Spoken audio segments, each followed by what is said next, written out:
quiet moments, worship God, but every moment, thank God. I facilitate everyone to rise up for the invocation.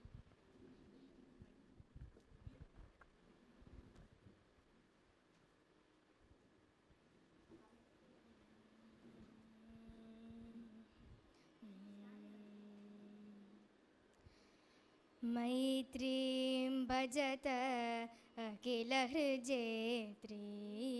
मैत्रीं भजत अखिलहृजेत्रीम् आत्मवदेव परानपीं पश्यत आत्मवदेव परानपीं पश्यत युद्धं त्यजत स्पर्धां त्यजत युद्धं त्यजत स्पर्धां त्यजत त्यजत परेश क्रममाक्रमणम् त्यजत परेश क्रममाक्रमणम् मैत्रीं भजत अखिलहृजेत्रीं मैत्रीं भजत अखिलहृजेत्रीं जननी पृथ्वी कामदुहासे जननी पृथ्वी कामदुहासे जनको देवा सकल दयालो जनको देवा सकल दयालो दाम्यत दत्त दयत्वं जनत दाम्यत दत्त दयत्वं जनत श्रेयो भूयात् सकल जनाना श्रेयो भूयात् सकल जनाना श्रेयो भूयात् सकल जनाना श्रेयो भूयात् सकल जनाना श्रेयो भूयात् सकल जनाना.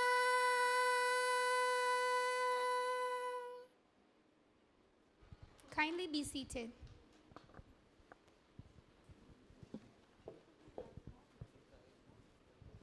I want a number 4 with extra cheese.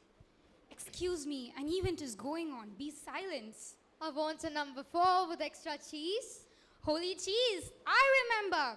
Are we on the 4th edition of TEDxYouth KRMPublicschool? Yes, you're right. This is Shamita. And this is Yashavi. And here we are, welcoming you to the 4th edition of TEDxYouth at KRMPublicschool with 5 elite speakers. And our KRM students to fill this day with extreme fun.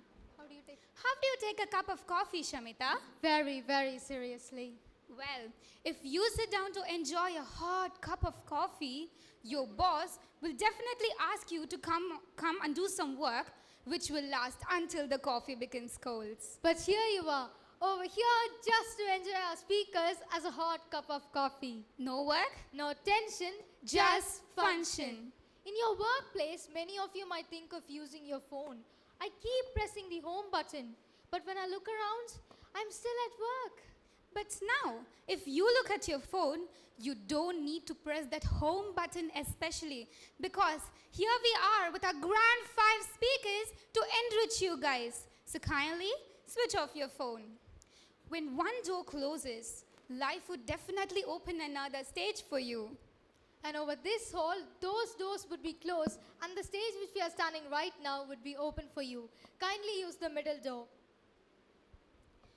Okay. Now, and I always like to munch some snacks while I watch something interesting. Do you do that, Yashavi? No. And let's avoid food and beverages inside the hall, but don't worry, you can have them during your breaks. Hey Yash, do you know that a guest will never forget a host who had treated them kindly? I think we are hosts now, right? Yes, you're right. So it's our responsibility to take care of everyone here very kindly so that they don't forget us. Yes, even if I go to work one day and someone from here caught me up over there, they should say, Wait, let me say, oh, this girl, I remember her from the 4th edition of TEDxYouth at KRMPublicschool. She treated me so kindly. Yes, now it's my gratification to start this propitious event by cordially welcoming our distinguished principal and the TEDx event organizer, Mrs. Shivashakti Balan, the co-organizer, Ms. R. Jayagauri ma'am, executive committee of this TEDx Youth at 4th edition of KRM Public School, speakers, mentors, cherished teachers, backstage team, and my enthusiastic audiences. Now we have a very special guest who's going to come to stage to give their welcome address. It's none other than Ms. Preeta, who gave her first TEDx talk at the edition of TEDxYouth at KRM Public School. She is also a KRM Public School's alumni, and she is currently doing her BE in Anna University. Let's call her on the stage right away to give her kind words. Greetings of the day. At the outset, it is with immense delight I welcome the resplendent speakers of the day, lovely parents who are guiding light to today's youth, energetic students, and our dynamic organizers who have always made it their priority to provide the young minds a platform to express their ideas. For ideas are simple, but expressing them is quite a task. I was sitting right there, beaming with pride on the outside, so nervous on the inside, waiting to share my ideas to the then fascinating crowd. Fast forward 4 years, I stand here today representing the speakers of the previous editions to wish the best for today's speakers are to carry forward the legacy of TEDxYouth at KRM Public School. And I take this opportunity to thank the management for inviting me to deliver the inaugural note. It feels surreal to be back to my alma mater, the genesis of my oratory journey. TED holds a very significant position in my life, for it taught me how to best express my thoughts to a big gathering. It gave me confidence to speak up in dire situations. It also helped me gain one of the biggest lessons in life. Never stop with self-validating your ideas. Put it out, gather suggestions, execute, and see your idea grow into something colossal. As far as my journey is concerned, I was part of the TED Club here in this academic institution in the year 2016-17. In the year 2017, I was given a chance to express my idea, which emphasized on the power of creativity. It took me a day to fix upon the context, but the most enthralling part of the process was the ideation. Little did I know about the creative aspect I had in life with the smallest of things. The talk majorly focused on how creativity as an element in life can make us do wonders, be it writing an essay or finding a smart way to finish our homework quicker. The very same year, I was invited as a guest speaker to the very first edition of TEDxYouth at KRM Public School. Switching schools had taken a toll on my health, and I addressed the same. How important is health for a blissful future?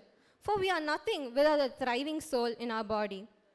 Taking the two old proverbs, health is wealth, and an apple a day keeps the doctor away, I formulated something called as an apple box, which encompasses why health is important and the routine we must all incorporate to lead a healthy life.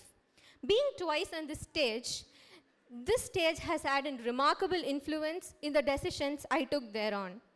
Why is TED so special to every orator out there? It teaches one how to transliterate an idea into words that's worth spreading. A congregation to communicate with a myriad of people, TED brings together the like-minded community. And why is this forum standing out from the other vocal conferences? The reason being, you needn't be an expert or specialist. A new outlook at anything and everything possible with the courage to vocalize the same will take you to greater heights. I'm overjoyed to welcome the speakers of the day to enunciate their ideas on lucid subjects that makes a great difference in our lives. Looking forward to a day filled with ingenious ideas. Thank you. Thank you, Preeta, for giving a kickstart with your positive welcome address. I now request Principal Sir to honor our chief guest, Ms. Preeta. Lakshmi Narayanan sir. Lakshmi Narayanan, Hasani's parent, Lakshmi Narayanan sir. To honor the chief guest.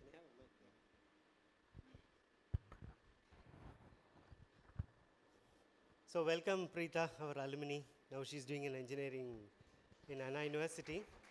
And I'll be very happy, instead of I taking up the role of as a honoring her, let me invite Mr. Lakshmi Narayanan sir on stage, who is a great writer, motivational speaker, and father of Hasini.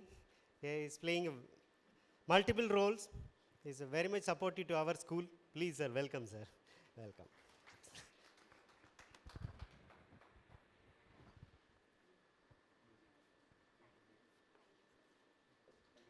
Thank you, God bless. Thank you, let's continue.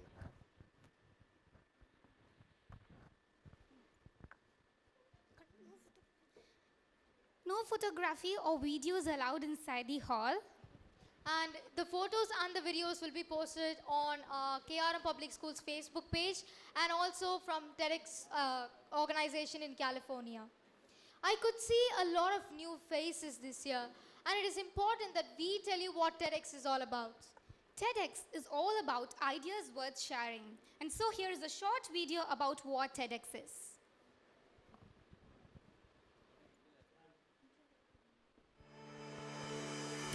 From Kenya to Colombia, from Iraq to Korea, in slums, in schools, in prisons, and in theaters, every day people gather at TEDx events around the world to hear the best ideas bubbling up in their communities. Today, you are part of a global conversation about our shared future. So what is this TEDx? TEDx is an initiative of the TED Conference, a non-profit devoted to ideas worth spreading. We grant free licenses to allow TED-like events to spread globally. This event today is based on the TED Conference format and ideals, but is independently organized by your local community. So please make sure to thank the team of volunteers who worked so hard on today's event. It's their ideas, dedication, and time that made it all possible. It's they who booked all the speakers, and the views you'll hear today are, of course, those of those speakers, not necessarily of TEDs. But we hope their talks spark an exciting conversation among you. This is a day for curiosity and for skepticism, for openness and for critical thinking, for inspiration and for action. The more you enter into it, the more you'll take out. And now, on with the show.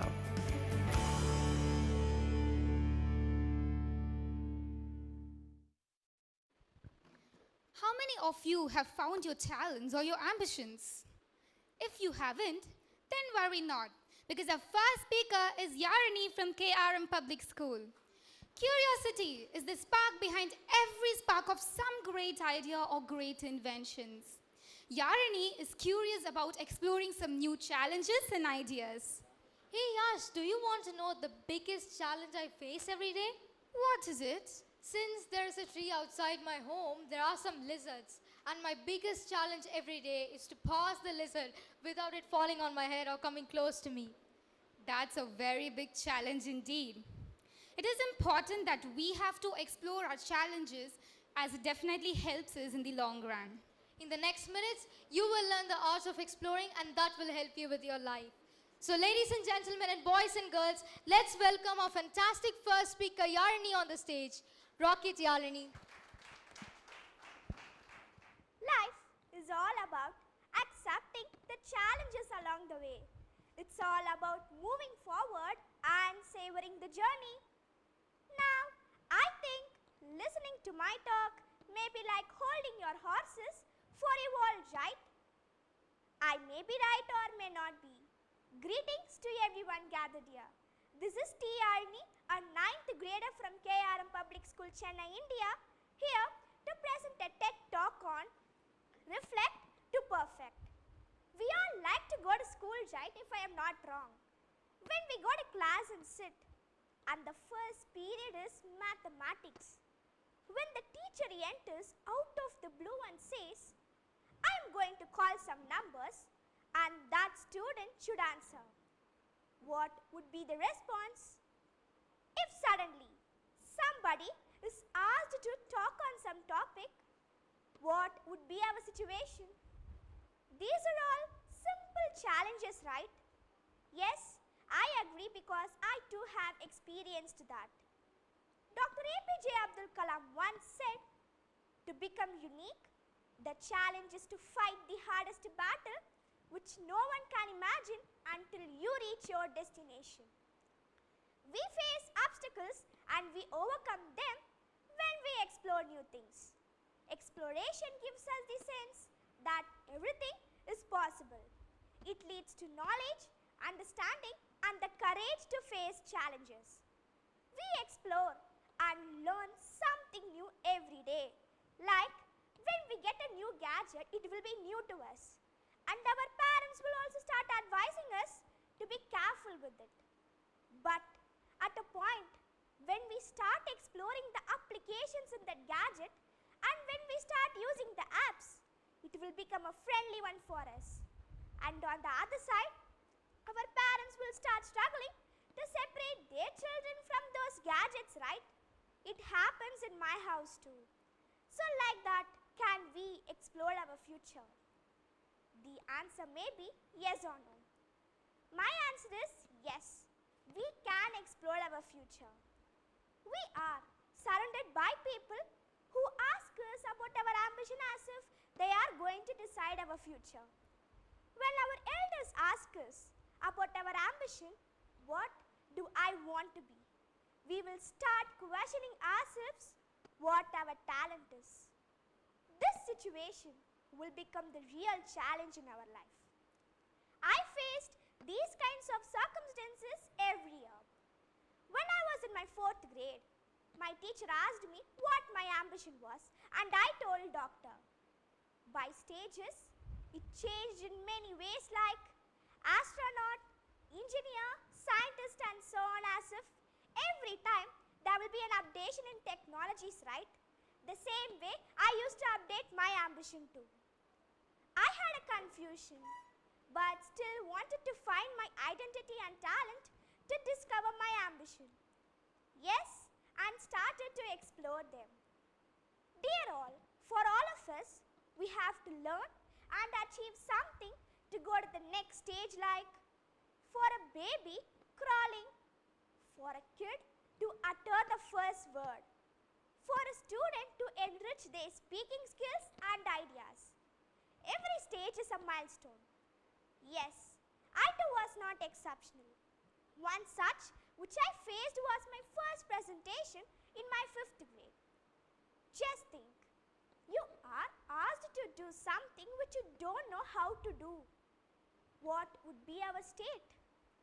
Yes, I too was caught in such a state when I was given an opportunity at a computer science expo. They asked me to do a presentation on the topic 6th sense technology. For a moment, it was all Greek to me. And I thought, how am I going to complete this task? But my teacher motivated me by saying, you can do it. That moment I thought, instead of doing a presentation, it would be better if I was asked to participate in an eating competition. But unfortunately, there was no choice. So I went to my home and started reading a resource on 6th sense technology, which was sent by my teacher that evening.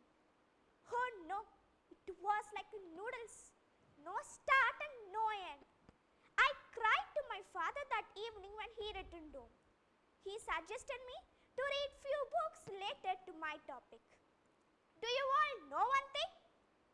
Hey, come on. I haven't told anything still now, and how come you know that? Now listen. My father and I often have agreements. He will do what I say, and I will also do whatever he says. So by accepting his agreement, I went to my school library on the next day, and I started to read a book on technologies. The time was correctly 9. I read the first page, second page, third page, fourth page, fifth. Don't worry, I won't go until 100th page. I ended up at 20th page because I didn't have that much patience to sit and read that book. And the time was 11. Totally 2 hours went off. But I felt like that my mind certain maze. So I took the book home.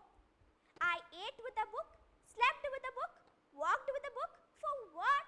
For just understanding the content. Finally, somehow prepared my presentation. By God's grace, my educator appreciated me for my work. The whole day, I was on cloud 9 and was really contented. For a 5th grader, doing a presentation is a challenge, though it may be an easier one. Now, as an adolescent, I have a beautiful family, friends to communicate, and a school to enrich my knowledge. But I feel like knowing my identity as an unanswered question for me to make my perspective right. But what about people who are facing hardships to meet their basic needs in their daily life? Problems comes in various ways in people's life. We do have people in our family who are facing hardships, and we have seen how they overcome it. Here, I would like to share a few lines about my cousin. She lost her father while she was doing her undergraduation in genetics, but she never gave up. In her life, exploring led her to success. Therefore, remember, life is never a piece of cake. People face different challenges. It may be a lesson for us to learn our ability and an opportunity for us to explore ourselves. Just reflect and take it on. So now, let me put all these things into a single nutshell. When the going gets tough, put one foot in front of the other and just keep going. I get inspired by few personalities like Beno Zafine, the first 100% visually challenged IFS officer of our country. Muniba Mazari is an Iron Lady of Pakistan in spite of being confined to a wheelchair since 2007 due to a tragic accident. Richard Branson, who was a slow bloomer in his childhood, but he became the 4th richest person in the world. Maison Zayed was born with cerebral palsy, but she became one of the America's first women Muslim comedians. These people faced a lots of hardships in their lives, and that's the reason still the world praised them. Not only them, everybody faced hardships, right? And that's why I term life as Ben life. What is this Ben life? This name somewhat seems to be strange, right? So now let's get into that. See my screen. You can see a delicious dish over there. The name given to the dish is Ben life, and the name somewhat seems to be strange, right? So before exploring its reason, first, let's find out the original name of the dish. Any guesses? Correct. Bel puri, which is an Indian snack. It will be crunchy, crispy, spicy, and so on. And it is also a mixture of many ingredients like onions, tomatoes, and so on. If you mix them all together, it will be so tasty. Similarly, life is also like that.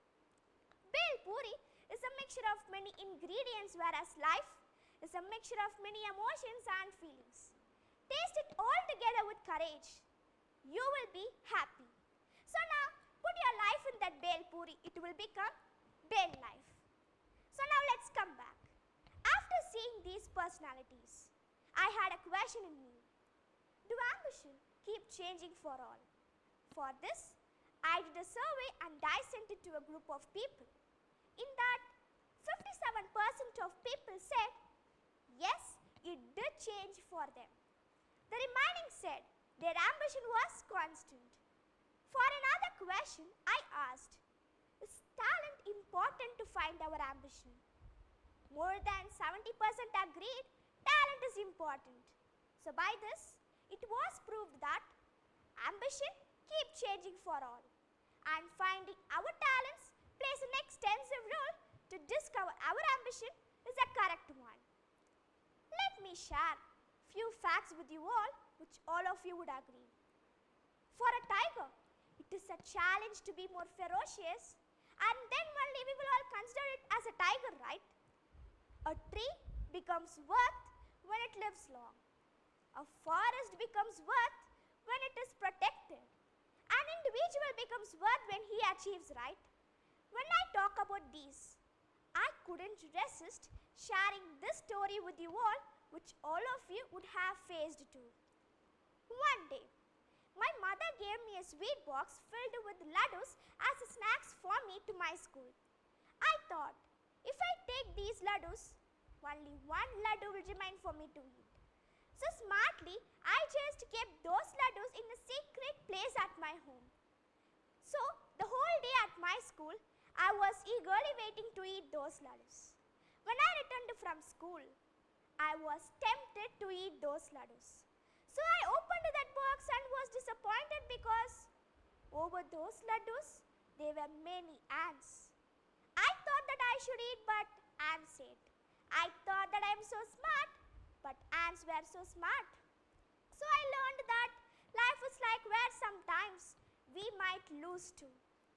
Even my mother don't know where did I kept those laddus. But these ants found the places of those laddus, that too without even using a Google map. Unlike us, who order the food and waste time in tracking the delivery man. But see these ants. For Mr. Ant, gathering the food is an important task for its survival. And that's the reason they are known as the smartest species and they are the unknown achievers. From this, I learned everybody has a challenge in their life. It is not about their appearance, it is all about their potential that they have in them. Sometimes we won't have hope whether our work is a perfect one or not. For that, I have a magical sentence that is, focus on your effort, not in your result. Every human being in this world becomes perfect only when they take up challenges. I always want to be unique, and for that, I start carving my identity and talent to achieve my ambition. And these can be achieved by a 3-sentenced formula. Our ambition can be decided when we know our identity. Our identity can be seen when we overcome challenges. To overcome challenges, we should explore them. And these 3 sentences are my formula for the term perfect. A challenge can bring a change within us. And that change can be felt when we grab opportunities. Yes, I too felt a change when I wrote my first poem. In my 6th grade, I learned that I can write poems, which was a challenge for me. I became a young poet, so now you can see my first poem on the title, If I Am a Poet, on my screen. Though many of my questions are answered, but still I feel like many are unanswered. Why in some areas it rains heavily and in some places it do not, which was not before?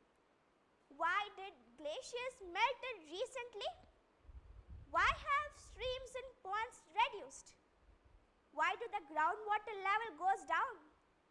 Why is there a climatic change? Why did all these happen?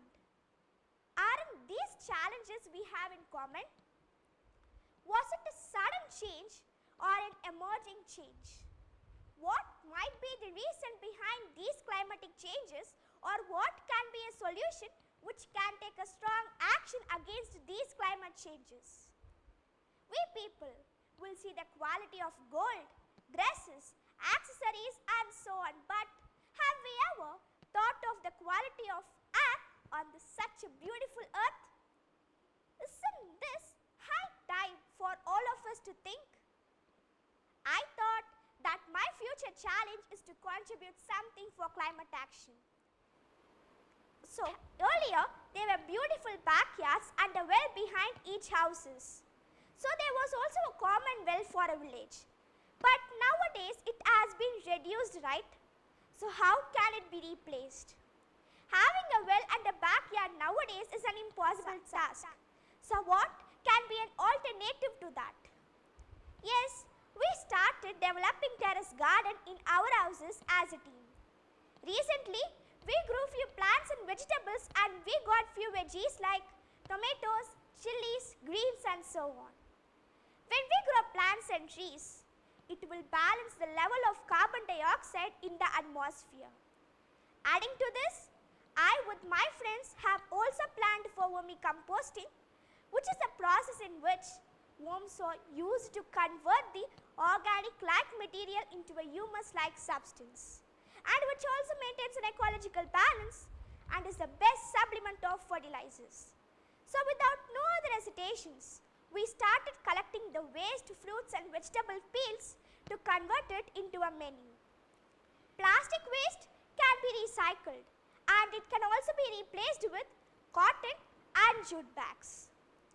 Everybody who live in this earth, isn't our responsibility to contribute something for climate action? When we get something from nature, isn't that our duty to give it back to nature, including me? I would like to share a fact with you all. The pollution rate was high all over the world. But during this lockdown, the pollution rate have reduced. So it says that whether it may be a climatic change or an ambition change, it is all within us. And it also taught us a strong value, that is, nature is an effective teacher. When you reflect to make yourself perfect, you will know who you are. I learned from my mother that talents can be learned only we explore. The three ways by which I can prove the statement, reflect to perfect, is by using my 3C. Grab chances, take up the challenges, and accept the changes. Let me conclude my talk by saying my favorite lines from my poem. Ready to make you perfect in choosing your future, and get ready to make yourself ready for a bright nurture. Though I accomplished all my small challenges by exploring them, still I am a small caterpillar who is waiting to become a colorful butterfly. Now it's your turn to think what your challenges are and start exploring. Thank you. That was a marvelous talk given by Yarini. She did an extremely wonderful job on telling us how important the art of exploration is and how should we face our challenges. Way to go, Yarini. It is time for a brand new TEDx video. Are you guys ready?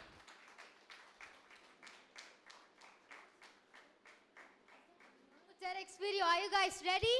Yes, we are gonna see a video about Sparsha, and it is about how he changed himself from impossible to I am possible. Let's have the video now, dear spectators.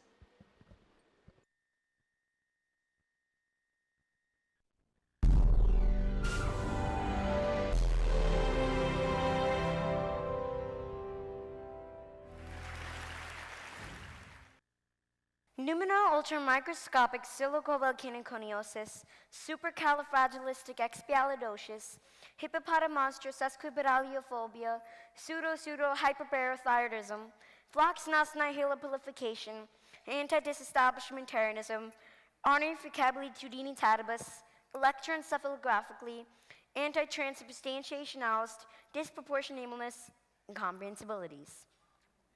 So, what you just heard were some of the 11 longest words in the English dictionary. Such complex words, right? Well, just as these words are complex, so has my own life been.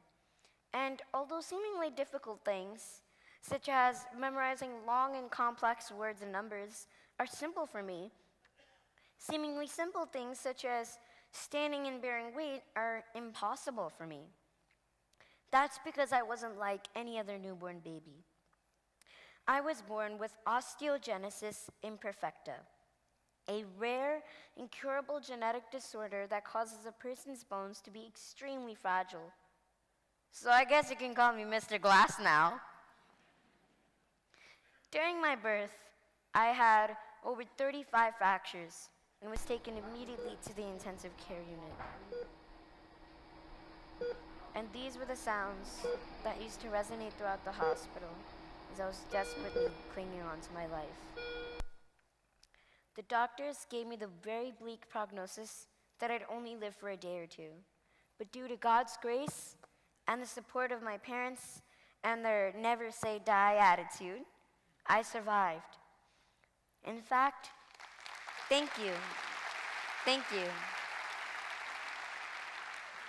In fact, I've had 130 fractures so far in just the first 13 years of my life, and only God knows how many more will happen. I've also had multiple screws and rods placed in my body, so I guess you can call me Iron Man as well. Ironic, am I right? But anyways, no more sob stories, because that's not what I want to talk to you about today. So now, what do you see on the slide in the back? Can you tell me? Impossible, right. Okay, good. Now what do you all see? Thank you. Awesome. And that's exactly what I want to share with you all today.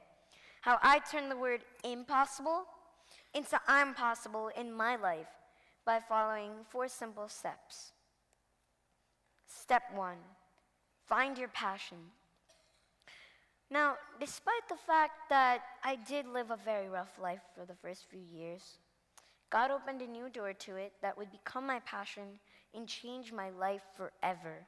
And that was music. Music has had a tremendous impact on me, both physically and emotionally.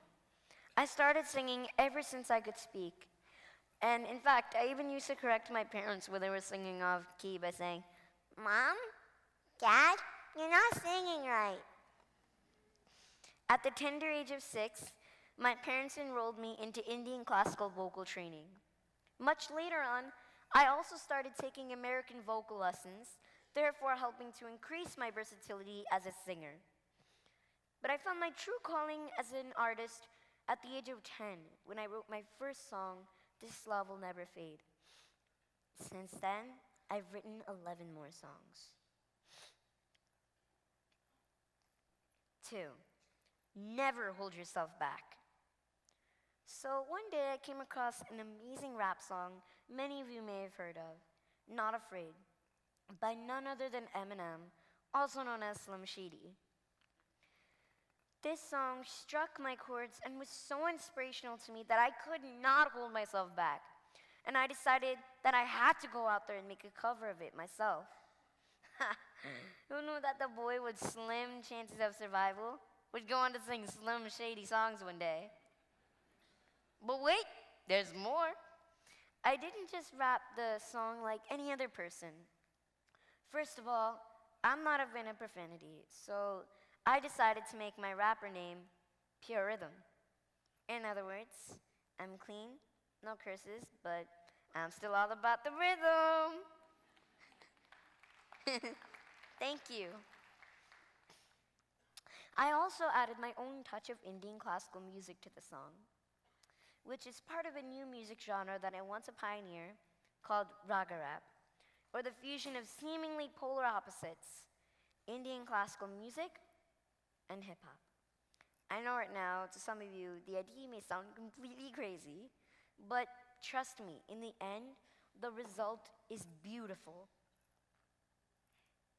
To my pleasant surprise, the cover blew up all over the internet, and it became a worldwide phenomenon. I received praises from some of the most famous celebrities out there, and to date, the cover has gotten over 55 million views and counting on all social media sites so far. Thank you.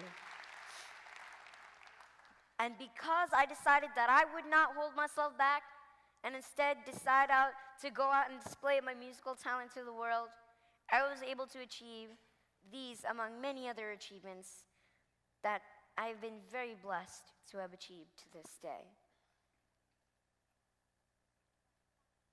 Step 3, help others. Now, I've been singing pro bono for various nonprofit organizations, and by now, I've helped to raise at least $500,000 for them. Thank you. And yes, that is American dollars, by the way. Because I know we're in India right now, so.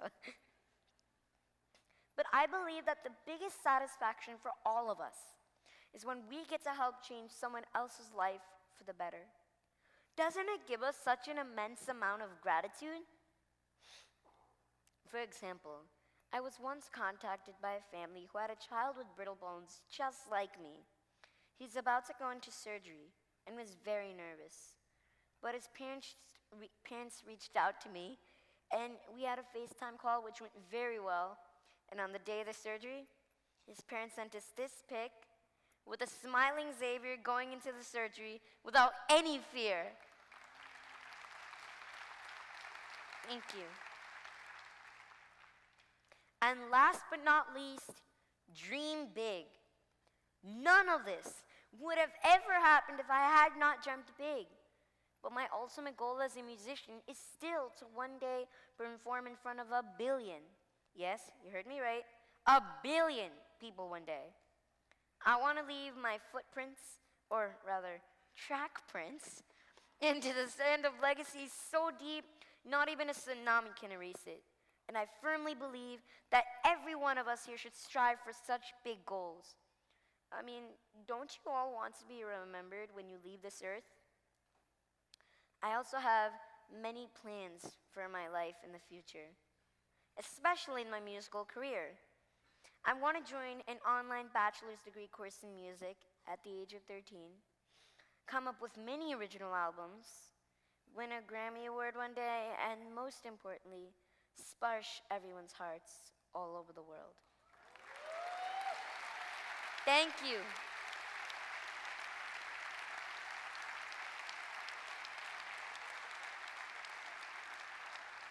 Aw, thank you. But remember, it's still not over yet. I promise you. Yeah, so where was I? Sparshing everyone's heart.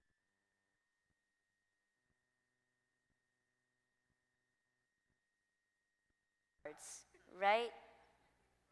I want to spread the message that no matter what happens in your life, you should never, ever give up on your passion. Everyone in this world goes through struggles of some sort. And I know, because I, for one, have to deal with constant fractures and lots of pain. But I believe that if I can turn impossible into I'm possible in my life, you can too. If you can believe it, you can achieve it. And I firmly believe that if you push forward and have faith, you will make it big anywhere in life. Thank you so much. But wait up. Before you guys do a standing ovation, it's not over yet. Because I'd like to leave you all with a very special gift from me to you. This is my rendition of Raga Rap in Eminem's Not Afraid, pure rhythm style. So thank you again.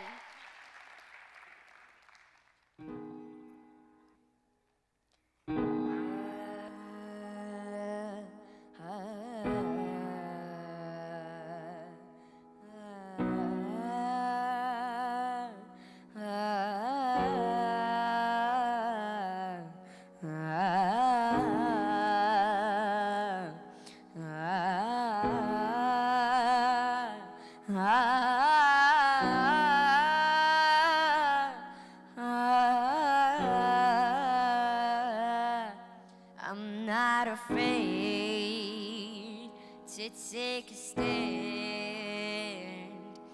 Everybody, come take my hand. Walk this road together through the storm, whatever weather, cold or warm. Just let you know that you're not alone.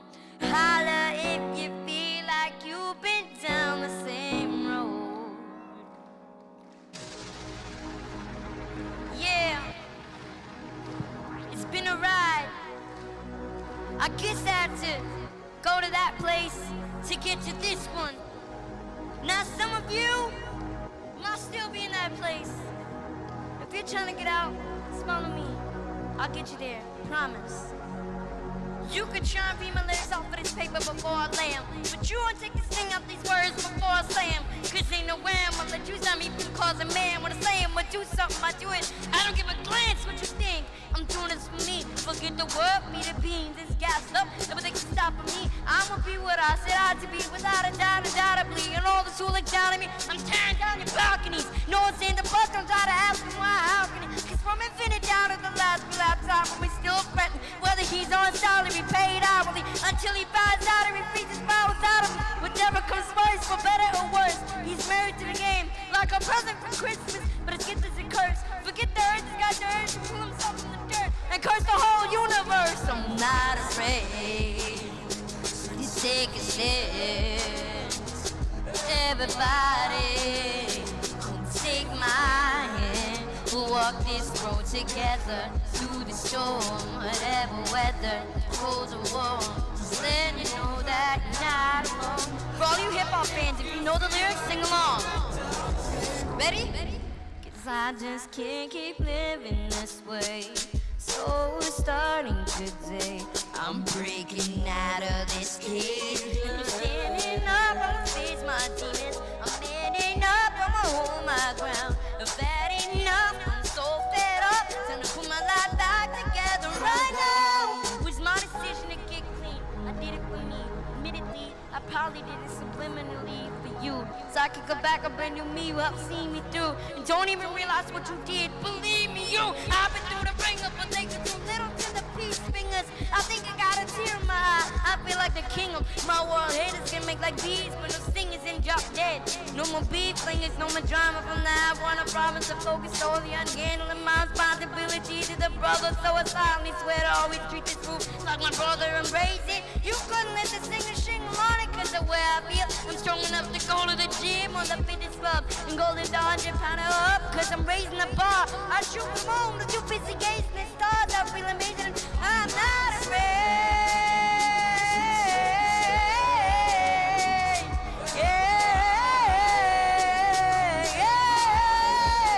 We'll walk this road together through the storm, whatever weather, cold or warm. Just let you know that you're not alone. Holla if you feel like moving down the same road.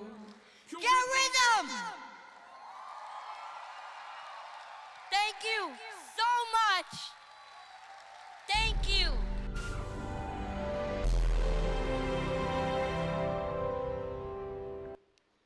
We request the audience kindly not to move out often during the talk.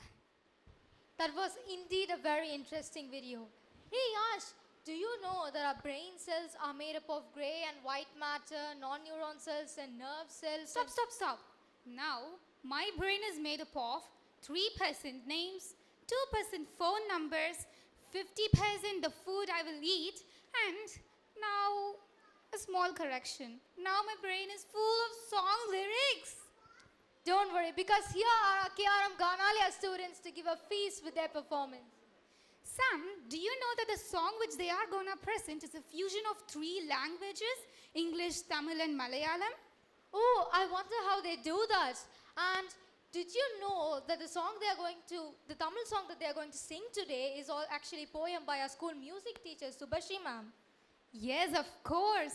So Then without any delay, let's hear on to the Ganalia choir on stage.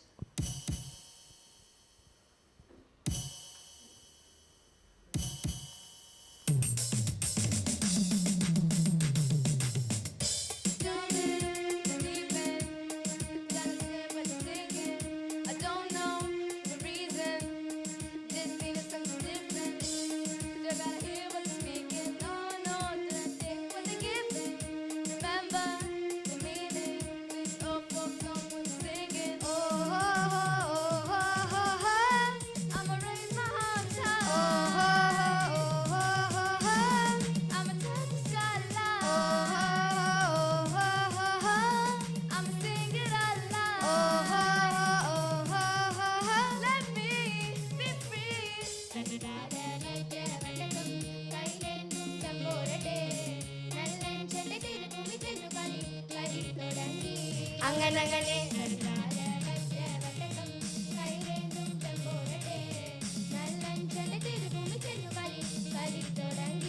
അങ്ങനങ്ങനെ അങ്ങനങ്ങനെ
Ejula.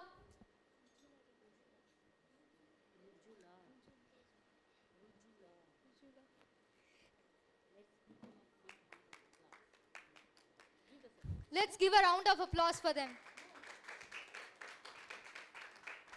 Tejashri.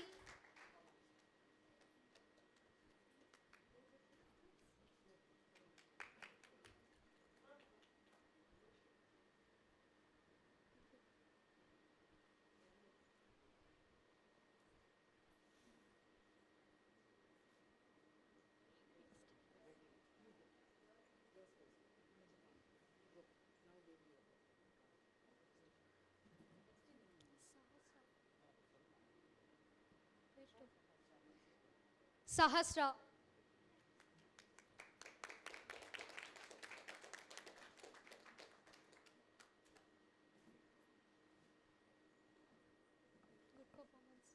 Jasmita. Like that. With Josh.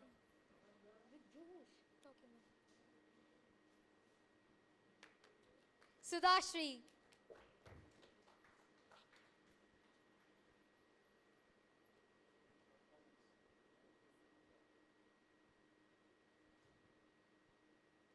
Tasini Bhagavati.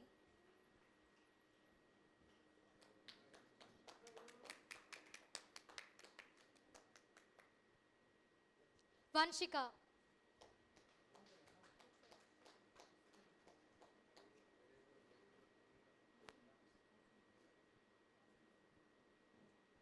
And Shruti.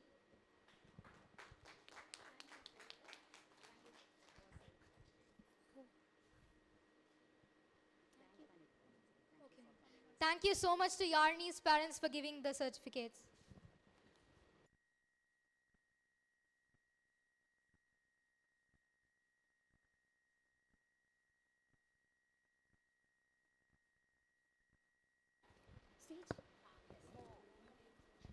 Hey Yash, do you want to know the biggest challenge I face, which is running 2 fan pages and making video edits? Is that? I think you do some interesting things every day. No, sadly, no matter how much edits I make, I can't try something different because I'm very scared of criticism. Don't worry, Shamita, because our next speaker is Hasini Lakshmi Narayanan, who will help you out today. Yay! Did you know that her aspiration is to become a leader who can empower children? Yes, the message Hasini would like to convey is that you are the reason and the manufacturer of your own happiness. Let's welcome the amazing speaker who will inspire us today and in enriching positive energy inside of us. Break a leg, Hasini. Don't actually break your leg. So, lords and ladies, let's welcome Hasini Lakshmi Narayanan on the stage.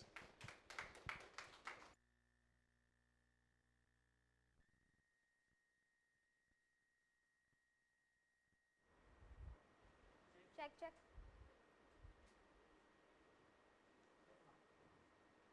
Check. Check, check.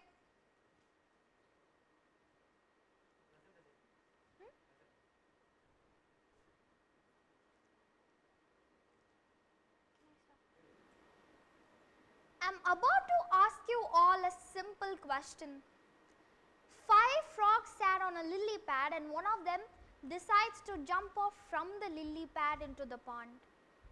Now my question is, tell me how many of the frogs are still sitting on the lily pad? 4 is what you assume, I suppose. But I'm sorry, you're wrong. The answer is that there are still 5 frogs sitting on the lily pad, and you might be wondering, how is that even possible? Let me tell you. The frog only decides to jump off from the lily pad. Remember, life is a journey, and it begins not when you decide to do something, but when you actually take an initiative to move forward. And this journey of life begins by taking that single step and not by thinking to take that step. Hi everyone, I'm Hasini Lakshmi Narayanan, an 8th grader here to present my TED Talk on First Step to Conquer. Everyone has talent, But what is missing is the courage to carry forward that talent to the dark place where it leads. This pandemic collectively had changed all our lives at some extent, but for me, it was the start of my boredom. I started interviewing a few of my friends, then created and documented videos, sent it to their fathers to surprise them on Father's Day. It just takes a small spark to ignite the fire, and so did my interactions with Dr. Nilmala Krishnan, my dad's good friend. Her advice really propelled me in initiating my very own startup at the age of 12. I consider her as my mentor, and she has relentlessly supported me since day one. Now I would like to share few lines which she shared with me about the first step. The first step is about your first dream. The first step is about believing in yourself. The first step is about accepting your first compliment with grace. The first step is about attracting positive energies from the cosmos. The first step is about encouraging others with your stories. Another source of inspiration for me is Mr. Sujit Kumar sir, the founder of Matram Foundation. His aura, his presence on the stage and his choice of words really helped me nourishing the way I carry myself, and this has resulted in me being appreciated by all my listeners and viewers from across the world. When you take that leap towards making your dream a reality, you experience a different kind of happiness, a sense of accomplishment or fulfillment. And that is when you soon realize that this happiness was your own creation and no one else is responsible for it but yourself. You are the master of your own destiny. As I'm taking baby steps towards my goal, I fully realize that setbacks will be there, and how I respond to these setbacks are going to determine how my future endeavors shape up. I am learning from every experience today, and I full well know that if I'm going to keep up with this, I will be there as a successful leader one day. Let me tell you something. My success did not come without its fair share of struggles. And one such instance was when I did my very first shoot for Avatar Life. I was comfortable doing my interviews on online mode, but also understand the dynamics of social media and what people expect from us and behaved accordingly. But this time, we had two cameramen sitting in front of us and a director who watches carefully, and this all of a sudden made me very conscious. And the most embarrassing was when the young achiever whom I was interviewing started helping me out on how to question her. That day, we had to shoot a shot where that young achiever was baking. As I'm a vegetarian, I was very fond of breaking eggs and at least wanted to do it once. I asked my friend if I could try breaking it. I did not know how to do it and just cracked it open on the floor. I did not know that it would smell so bad. I could barely smell my hand that day. A boon and a bane is the advent of social media. A lot of people appreciated the work I did, but there were also a few who disagreed. And that is when I started getting negative comments. Initially, it used to really bother me, but now I have learned how to overcome constructive criticism and just ignore the rest. I used to hear people say, "Let me see how long she'll be able to continue this." As my earlier undertaking with Bhajan and Bharatanatyam did not go well, I couldn't pursue it further, so I had the precedence. But then I decided, instead of justifying what people had to say about me, let me show it with my actions. After all, I believe that action speaks louder than words. Fighting with your inmost souls is just like crossing the 7 seas in a row. But once it's crossed, you'll feel liberated. My acronym, which I would like to call CRAFT, which I believe that every child startup would face. This word is also a palindrome, and if you're wondering what a palindrome is, even if you're going to spell it the other way around, it is going to sound the same. F, which stands for facing criticism. Now, this comes with fame. My friends who initially missed me due to my interview schedules have now understood the work I do and have started supporting me. A, which stands for acceptance. Young achievers, the people whom I interview, were hesitant to accept my invitation as they have already been on popular TV shows and have been hosted by popular co-stars. But then today, 90% of them have accepted our invitation once they see my profile. R, which stands for reaching out to new subscribers. This is an ongoing process and you just have to ensure that you keep your audience engaged. C, which stands for continuing the motivation. When I started, I had 100% motivation. I felt the positivity and I had high expectations that my very first interview would reach up to 100k views. But it was the other way around. And we all will have to agree with the fact that we continue to grow until we continue to work hard. And the only way is to sustain our motivation for every single video. R, which stands for reviling the stress. I personally had to face this a lot when I had to give up my source of entertainment, which is laptop and playing. But then I kept reminding myself about my mission of inspiring and empowering children and also about the other stories of the other young achievers. A, which stands for age barrier.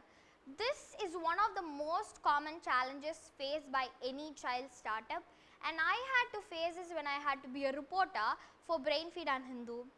The initial thoughts were that I was only 12 years old, but people who said that have taken back what they said once they read my articles. F, which stands for financial challenges. Every child's initial financial backup is their parents. Until they find their own sponsors and until they have been funded, they will have to use the available resources.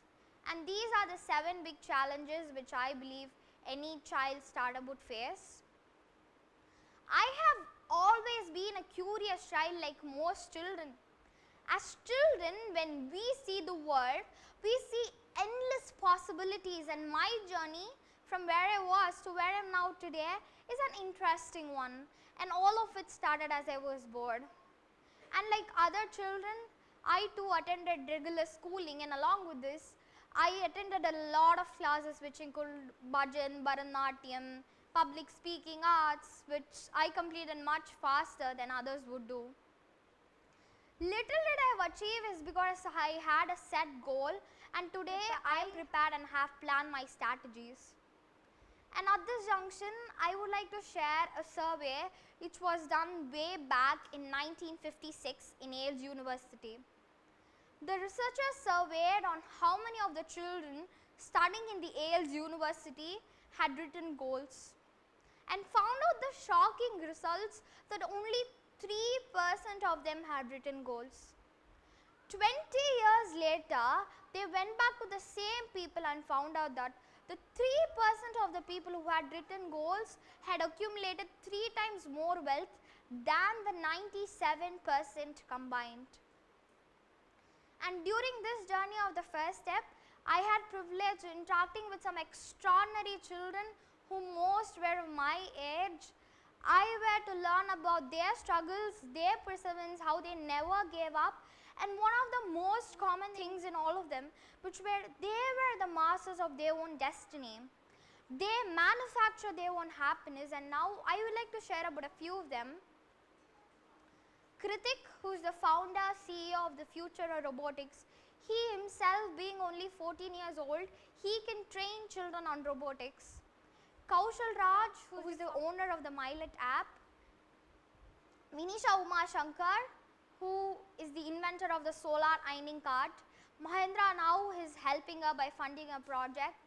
Not only this, but she also has invented 2 other inventions.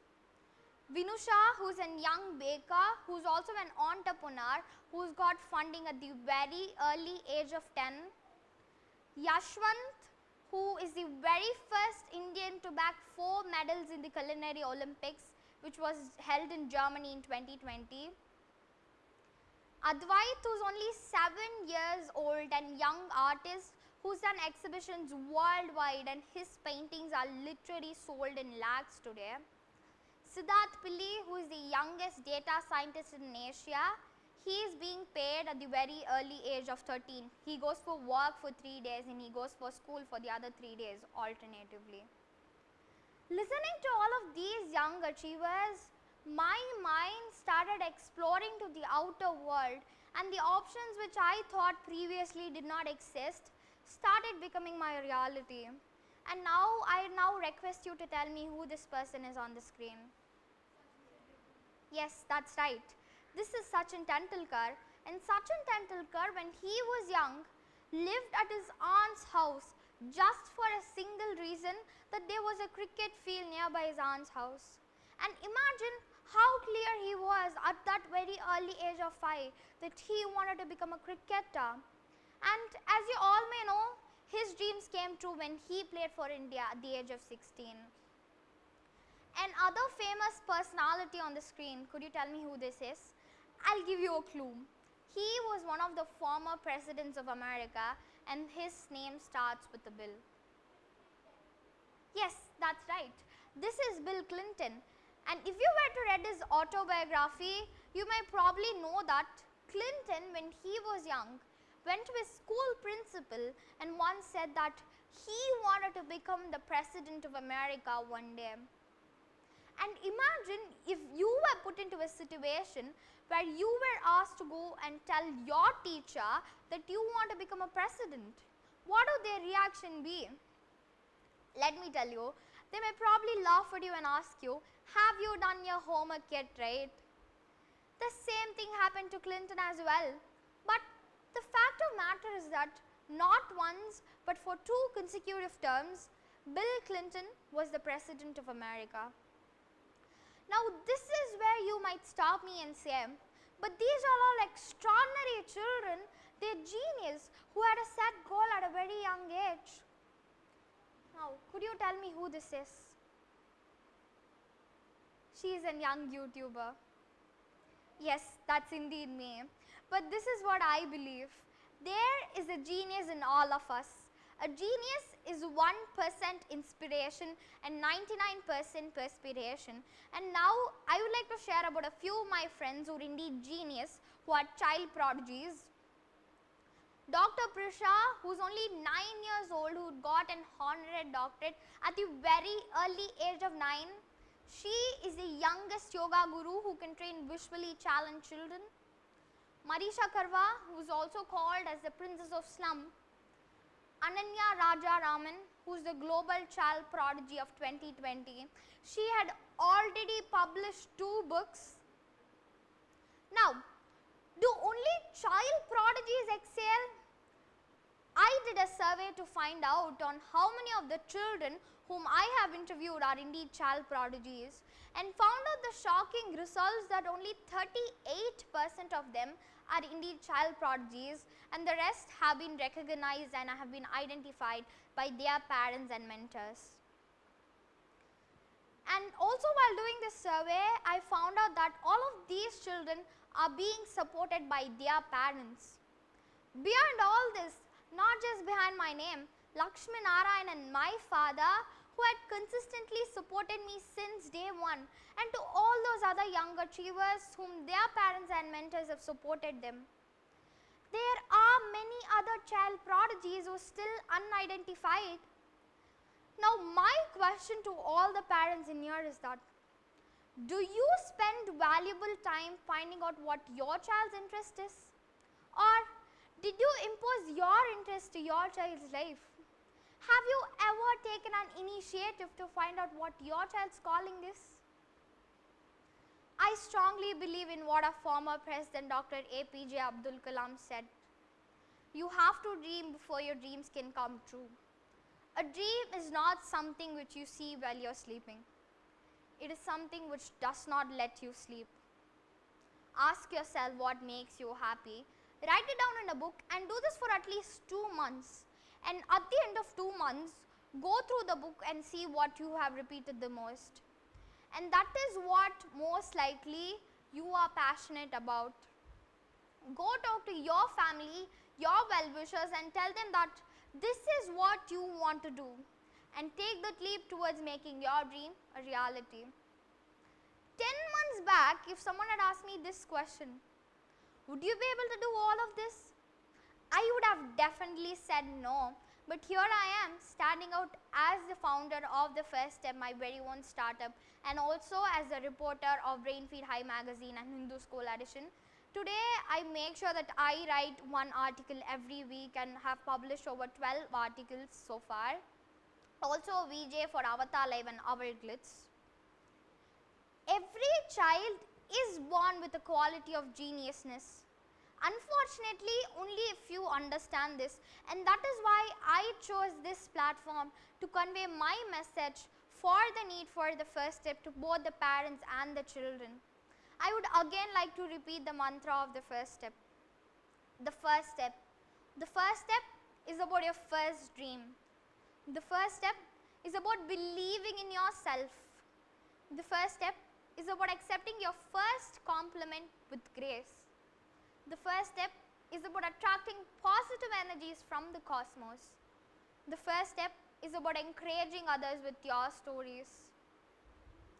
I would also like to share few success principles which was helpful for me during this journey and which I believe that would be helpful for you as well.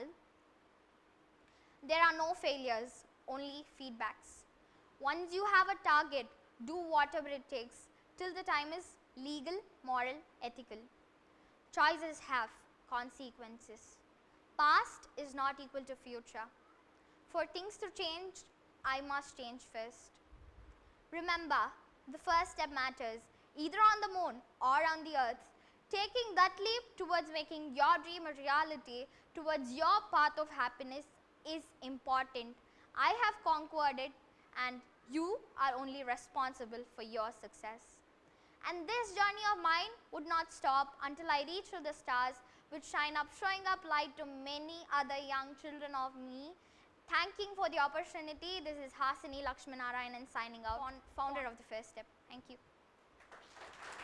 Thank you so much, Hasini, for making the day so inspiring by letting us know how important hard work is and letting us know that we are the manufacturer of our own happiness. You were a star. Now it's time for another TEDx video by Mithila Palka. She talks about her singing and her acting career and that life is spontaneous. And her idea is that it is okay to not to have a plan. Without any delay, let's have the video.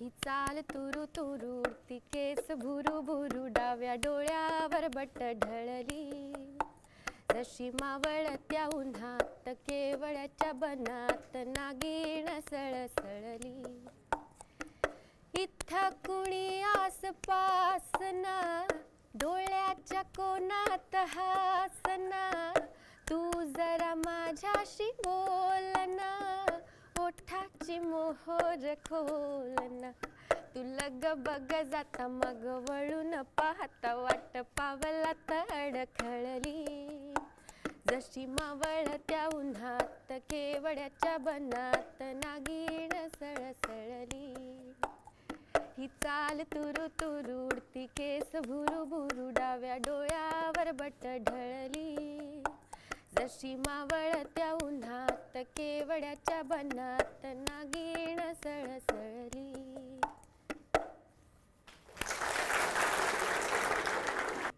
Some of you must have seen the video of this song online, and I'll tell you the story of how I made it. But before that, I have a question for all of you. So, how many of us over here have had celebrity crushes?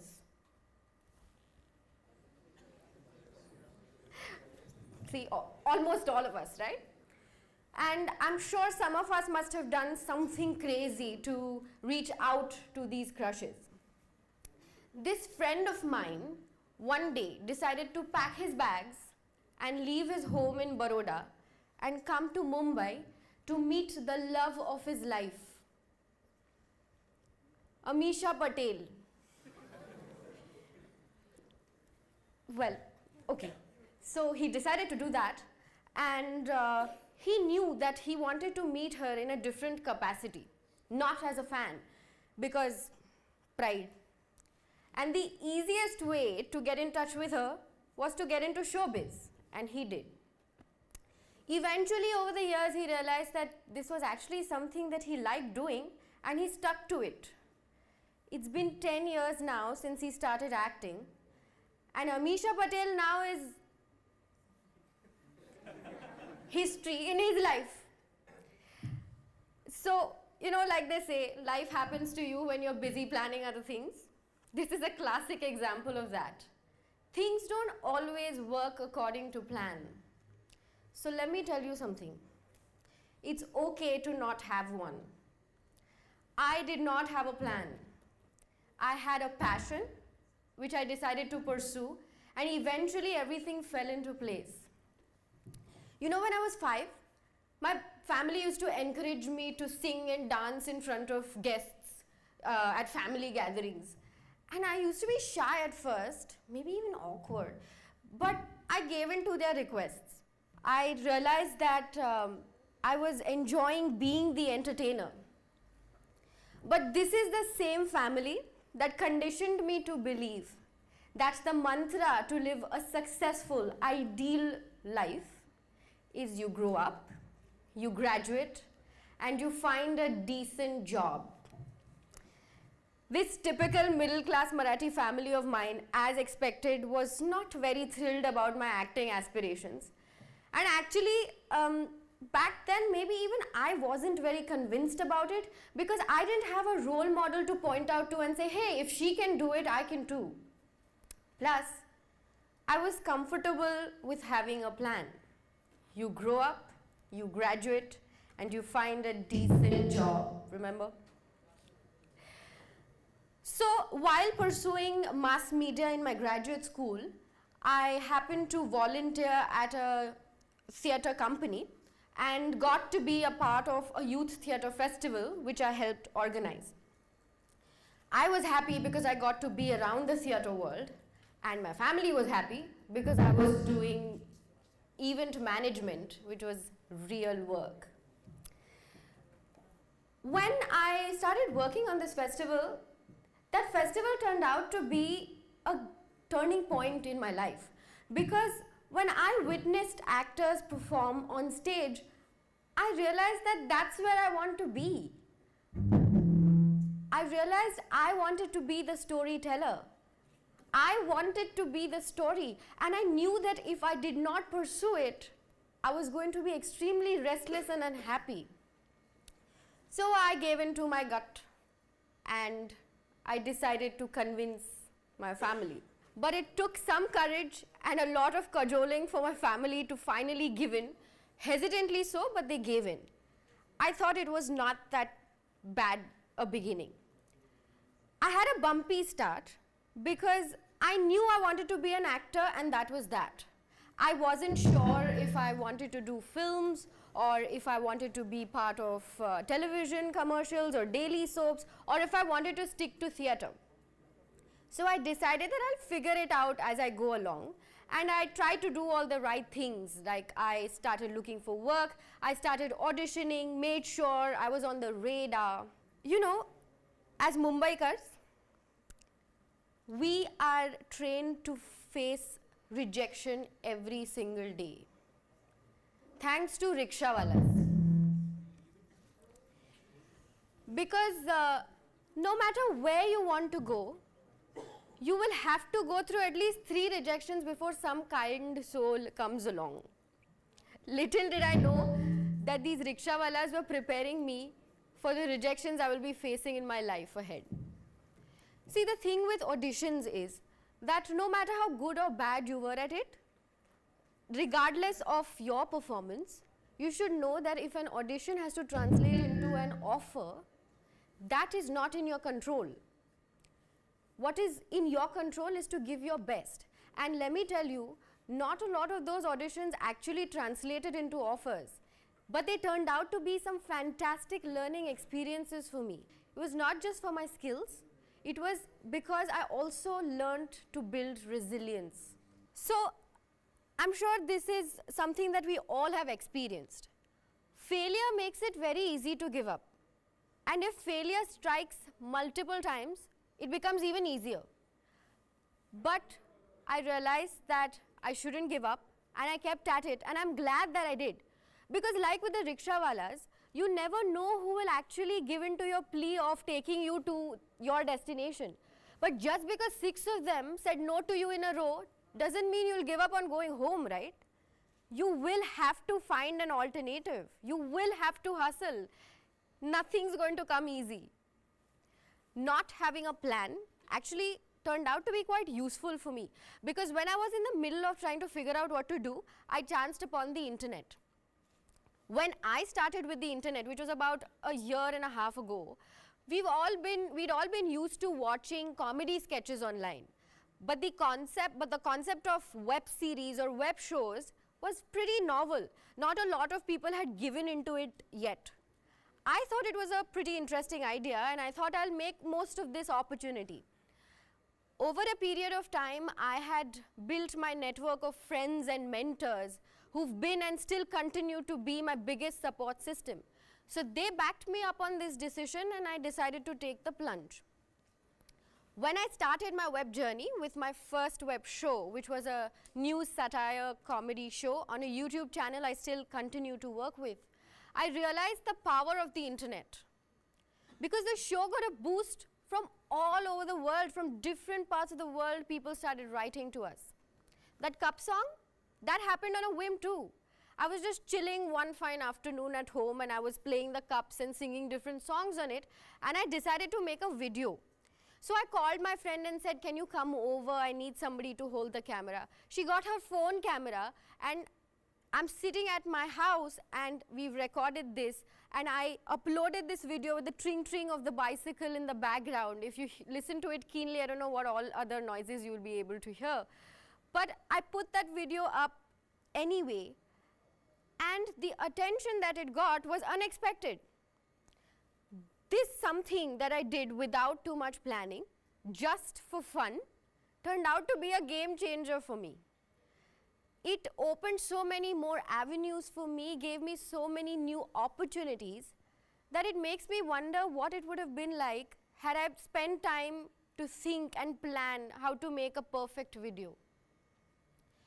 You know, a lot of us are forced to make very important decisions very early in life, and we are not even sure what we want to do. I wasn't, and that is okay. The answer lies in experimenting and doing so fearlessly. Everyone does not have a chalked out path. If you decide to be an actor, your journey and my journey is not necessarily going to be the same. You know, some prying uncles and aunties or some family members or family friends had asked me this. Your sister is a scientist? How come you chose to do this? I mean, my elder sister, I do look up to her, and she does inspire me, but I didn't have to become a scientist to prove that. In fact, I don't think I've told her this either, but there was a point in my life where I wanted to do everything that she did. So she used to have long, silky, straight hair. She still does, but when I was a little kid, I used to have really short hair. So I used to tie a dupatta around my head with a hairband just to pretend to have hair like hers. I wanted to go to the same school as her, same college. Eventually, I realized that it was okay to not do what she was doing, and she was still going to be proud of me. Albert Einstein once said, if you judge a fish by its ability to climb the tree, it's going to spend all its life believing that it's stupid. You might not be good at one thing, but you will be better at 3 others. I learned this the very hard way, but you cannot make everyone happy. What you can do, however, is make yourself happy, and that is very, very important. So be brave, have faith in yourself, figure out what makes you happy, and go do it. Get a job, leave a job, dance, sing, fall in love, carve your own niche. But most importantly, learn to embrace the randomness. Thank you.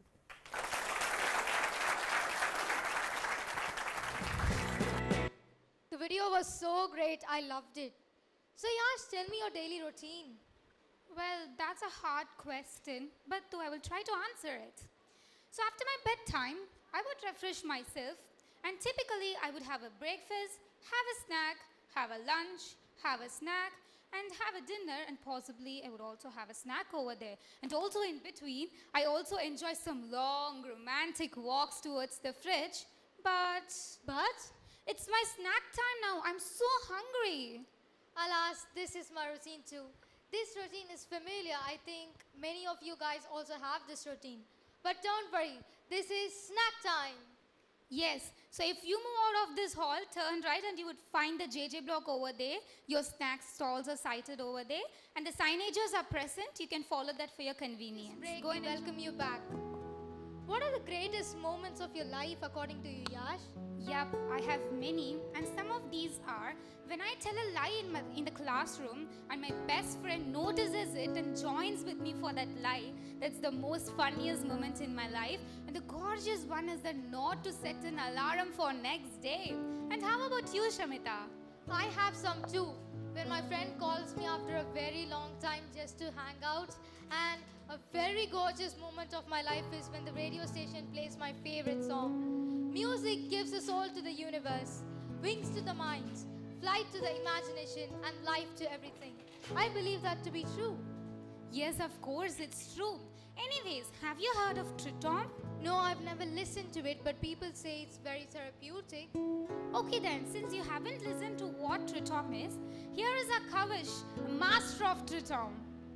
Did you know that Kavish has been learning Triton for 5 years and has completed 4 grade exams? He finds Triton very therapeutic and as a stress buster for him, especially during exams. He has got his grades on Trinity London University and he's going to perform a mashup of popular Tamil songs with his Triton. Okay then, what are we waiting for? Here is a Tritom master waiting to play his instruments.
applause for Kavish for giving us such enthusiastic energy with his stride on.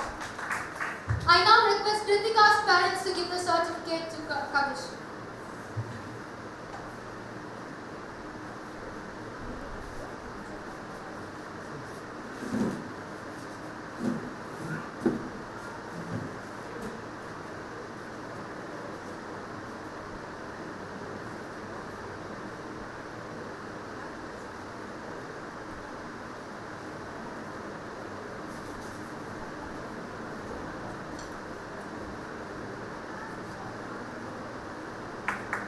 Let's all give a big round of applause for Kavish.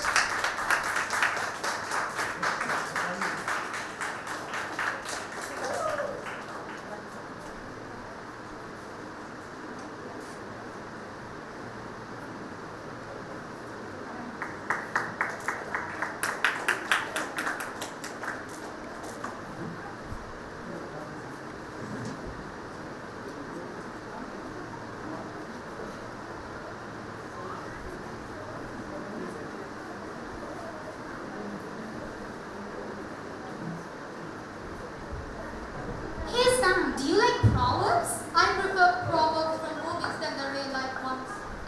Then this talk is for you and for everyone who believes in proverbs and the way they change us into better people. It's Kritika's time now, isn't it?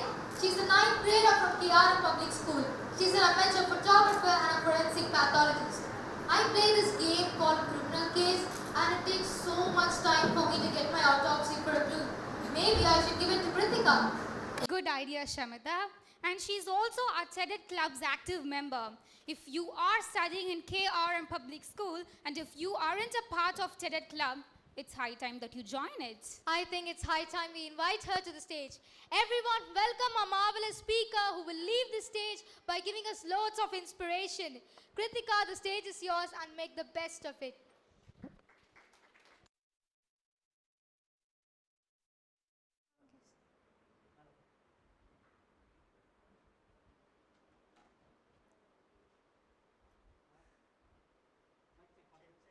Check, check, check, check.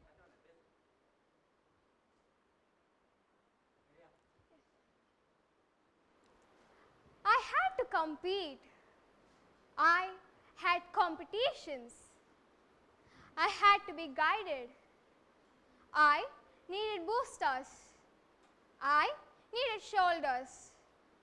I needed all of them. But as a saying, later in a magazine I read, 1,000 miles of journey begins with a single step. When I read this, I was so happy as it tallied all my bow needs. But I was unable to understand what that saying was. Life is a circle and we all have aims to achieve. We keep running from our childhood and achieve when we are young and enjoy them in our older days. Greetings to everyone. This is S. Kritika, a 9th grader from KRM Public School, Chennai, India, here to give my TED talk. When I'm repairing my cycle, I use lots of tools like spanner, hammer, screws. Using all these, I repair my cycle. The same way, even you. When human wants to achieve their goal, they implement lots of hard work, smart work and intelligence. Implementing all these, they achieve their goal. Now, we all need some boosters, right? Like if a car needs to travel, it needs fuel. Same way cycle has a mechanism. Humans also need some particular booster to boost them up. And what would be those boosters? Do you all have any guesses? What you sow, so shall you reap. Make hay while the sun shines. Practice makes a man perfect. All that glitters is not gold. Empty vessels make the most noise. Hope you all would have guessed it. Yes, these boosters are proverbs. Here, I would like to introduce my topic of the day, proverbs to re-energize. What are proverbs? Proverbs are single line sentences that suit us. These are short forms of our early generation experience. Proverbs revolve around us in our day-to-day activities and travel in each and every part of our livelihood. Even our elders use these proverbs to correct us. But most of the time, we all are given advices. And we all hate advices because nothing wrong with the word, but it's hard to hear. And so, we all hate advices. But in truth, advice contains a single sentence called proverb. Now which one would you all choose? Of course, proverb is what we all choose. The current situation is something unexpected. None of the students thought that they will be able to acquire education from home. Or none of the employees thought work from home is the only option. None of the businessmen knew that their shops would be closed for more than 6 months. Or none of the schools expected that their schools would be shut down for more than 10 months. But we all took lots of precautionary methods. Even today, before I enter my school, I took lots of precautionary methods. Because we all know that a granny's proverb say, prevention is better than cure. As soon as I say this proverb, I remember one particular comic incident which was shared with me. A boy took lots of medicines and he lay ill. When his mother investigated how he fell ill, he said he took lots of medicines. But with nothing to cure or nothing to prevent, just because of his foolishness, he lay down on the bed. Now, how are proverbs boosters to humans' goal? Because they are boosters, shall we drink them? There are 1,000 different proverbs in the world mixed up with various different languages. Now, I would like to share some of my experience on how I became fond of proverbs. My first experience. My dad has a 4-wheeler, a 2-wheeler and a cycle. But he always chooses a cycle to travel to his office. I always wonder why he does so. And my curiosity increased when all my dad's colleagues started to follow him. I asked my dad, "Dad, why do you choose your cycle to travel to your office?" And my dad told me, "Health is wealth." He told me when he travels to his cycle to his office, he is healthy and active the whole day.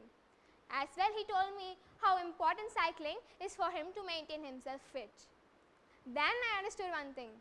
Having a healthy and fit body is the best wealth we all have. My second experience. I asked my mother, "Mom, I want to improve in my academics." And my mother told me, "Wake up early." I was totally confused. How being studious and waking up early in the morning, does it have any connection? But the next day, my mother was very curious and very conscious in waking me up. With loads and loads of difficulties, she woke me up. But as soon as she left the room, I started to sleep again.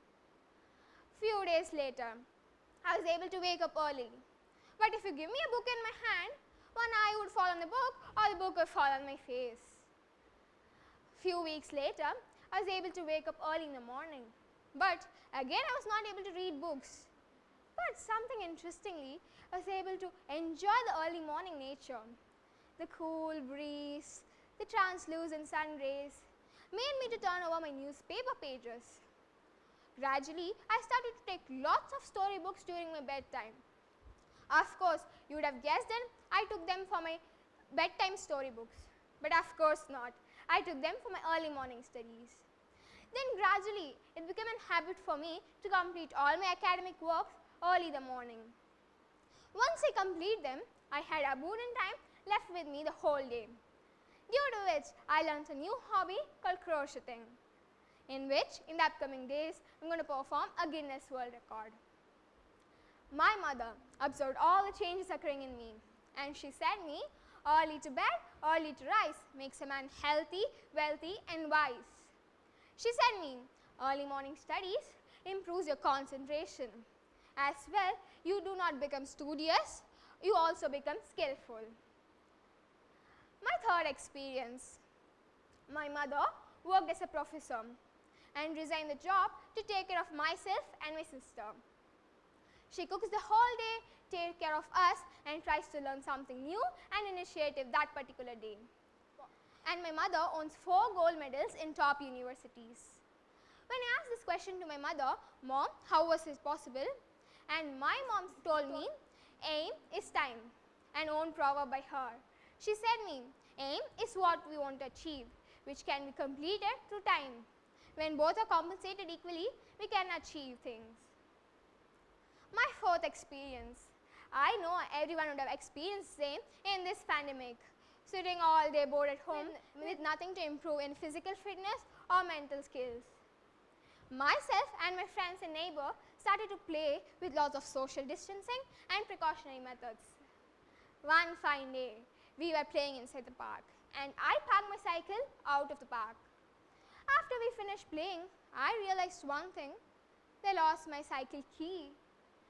I tried to push the cycle, pull the cycle, nor open the lock, nor lift it. But nothing was possible. Then my friends approached me.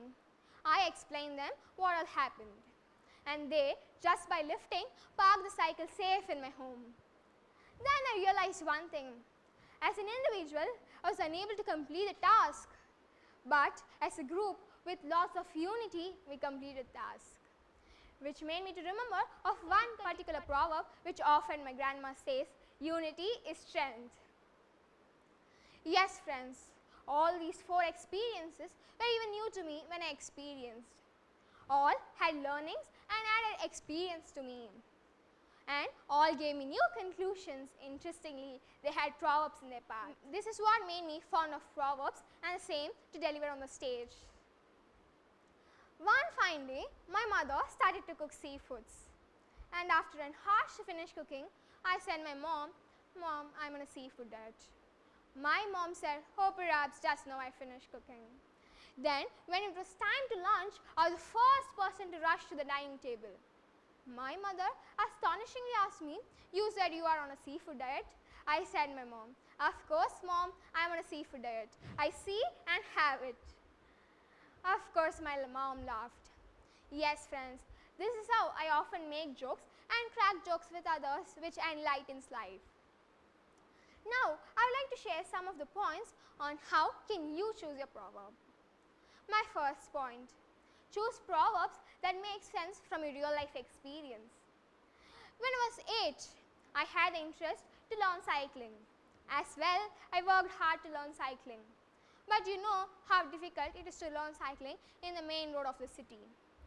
Slowly I started to learn cycling in the parks, and once I was skillful in cycling, I started to ride them on the roads. This made me remember of one particular proverb which often my teacher quotes during her class. Practice makes a man perfect. Even though my teacher quotes this in her class hours, I just take it as a wording. But when it came from a real life experience, I was able to understand what this proverb was and what it was up to deliver. As well, I learned how to implement the same in my real life. My second point is, when my sister was 7 years old, she was gifted a piggy bank. And at the age of 8, she started to save money in it. Today, she has a bank account where she is able to save all her piggy bank amount. How did this idea pop up in her mind? Yes, this was through a proverb, little drops of water forms the mighty ocean.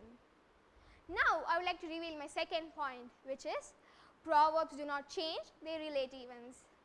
The proverb, little drops of water forms mighty ocean, gave my sister a new conclusion. On her basis, little drop is the piggy bank amount and the bank account is the ocean. Yes friends, this is how related to events but never changed. Misunderstanding of proverbs. Of course, this is what would have popped up in everyone's mind when I say the word proverbs. Even these misunderstandings happened in my life, but when I was 3 years old. Often my grandma used to talk with me with proverbs.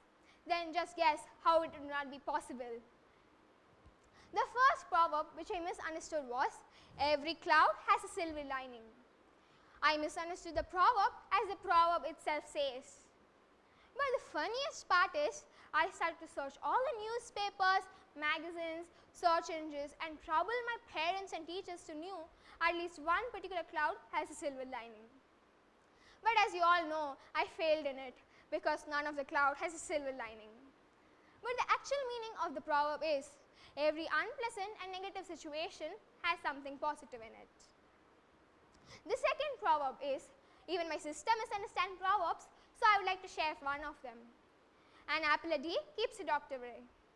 My sister, whenever she feels sick, she starts to eat apple. And as soon as she recovers, she starts to put up lots of questions like, if an apple can cure, then why do people aim to become doctors? We used to console her by saying all the diseases cannot be cured by apple, and that's why people aim for doctor. But the actual meaning for the proverb is, when you regularly intake apple, you can avoid the doctor as much as possible. Of course, laughter is what left with me. And importantly, whenever I see an apple, I get lots of laughter because of my sister. Proverbs define path to journey. Proverbs do not stick in relating any one particular situation of life. They travel lifelong, which 86% of people from my survey have accepted. Proverbs direct you. When you see a new person and judge them that they will not be able to do so or they cannot, then the proverb, "Don't judge the book by its cover," reminds you that you are on a wrong path. 75% of people from my survey have accepted. Proverbs are funny, yet highlight important points to life. To quote one, when an opportunity knocks door, do not complain about the noise. 81% of people from my survey have accepted.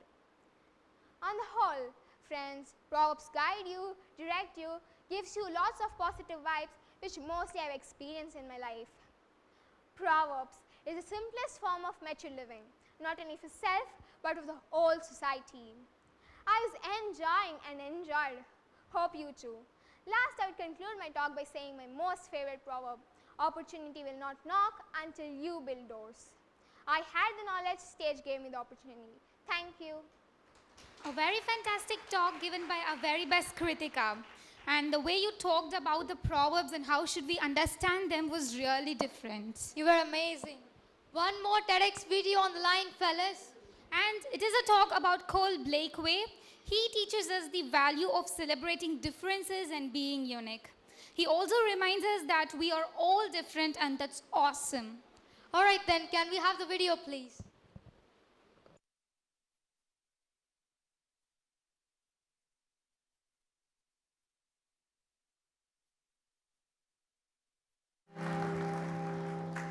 My name is Cole, and over the next few minutes, I'm going to teach you that it's okay to be different. Since a young age, I've worn different colored socks and 2 different shoes. Why? Because I am unique, a standout from the crowd. I feel best when I am being me. This summer, a funny thing happened. I was in a bookstore with my mom when I realized everyone was strangely quiet. And so I did what needed to be done. I started singing. As a joke, my mom pointed to a book and said, "Hey Cole, this book is for you." I pulled it out and read the cover. Here's what it said: "You're weird." A creative journal for misfits, oddballs, and anyone else who's uniquely awesome. It's the best book ever. It tells everyone it's cool to be different. Today, I'm going to tell you about a friendship of mine that is a little different than you might expect. This is one of my best friends, Steven. He is the happiest person I know. Steven is 44 years old and has autism. Let me start by explaining how we became special friends. When my mom was just 13 years old, she was in the high school cafeteria about to have lunch with her friends. Then she passed a table of kids with special needs. Steven was a boy at that table. He shouted out, "Hey, what's your name? Come sit with me." My mom sat down, and in that moment, a special friendship began. Steven asked my mom 3 questions. He wanted to know what she was having for lunch, her phone number, and if they could be friends for 40 years. As my mom gave him her phone number and said yes, he clapped with excitement and said, "I will call you every day." Ever since that day, in 1988, he has kept his promise and called our house every single day. When I was born, Steven was a special part of our family, and I've grown up calling him Uncle Steven. Steven is included in family dinners, he comes to my soccer games, he loves watching movies with us, and every couple of weeks he has a sleepover. Stephen has had autism his whole life. Autism spectrum disorder refers to a range of conditions characterized by challenges with social skills, repetitive behaviors, speech and nonverbal communications, as well as by unique strengths and differences. My friend Stephen is not able to drive a car, but he is able to memorize every phone number he has ever heard. There is no cure for autism, but I think Stephen is perfect the way he is. One of my favorite memories with Stephen is whenever a fire truck passes us. He shouts out when I grow up, "I want to be a fire truck." That always makes me smile. He likes the idea of being a fireman, but he loves the idea of being a fire truck. Another thing that always makes me laugh is how much he likes to eat. Have you ever met someone who can eat a steak, 8 slices of pizza, French fries, apple pie, ice cream, and they are still starving? Well, Stephen eats all that almost every time we see him. Finally, one of my favorite memories with Stephen is when we play hide and seek. He always hides in the closets. I love playing hide and seek with Stephen. It always makes me smile. But not just me. He makes everyone smile. I don't think we need a cure for autism, just like we don't need a cure for freckles. Autism is not a disease, just like brown hair isn't a disease. You don't need to fix something that isn't broken. I look up to my Uncle Stephen as he is the happiest person I know. Stephen doesn't try to be like anyone else. He is exactly who he was meant to be. Imagine a world where we all live like Stephen. Find out what makes you different. Don't be afraid to stand out. Wake up, jump out of bed, and be exactly who you are. We are all a little different, and that's awesome. Thank you.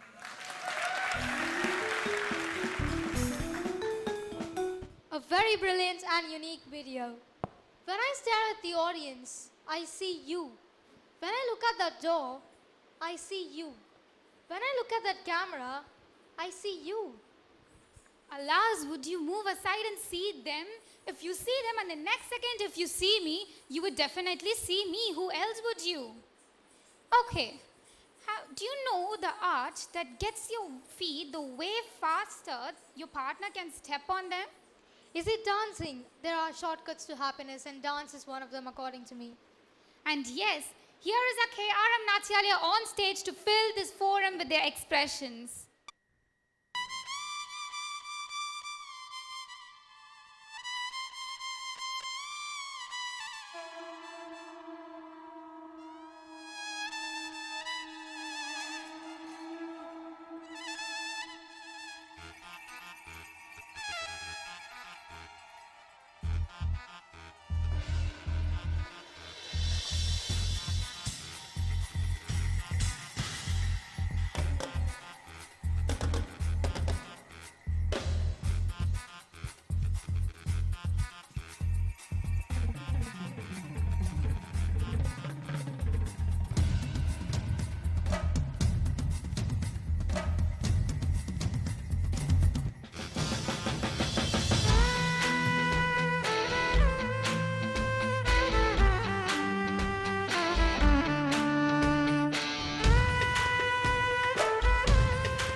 Let's give them a big round of applause, guys.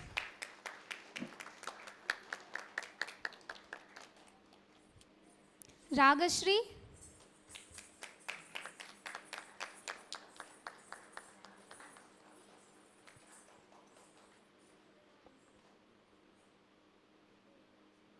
Tejasvi.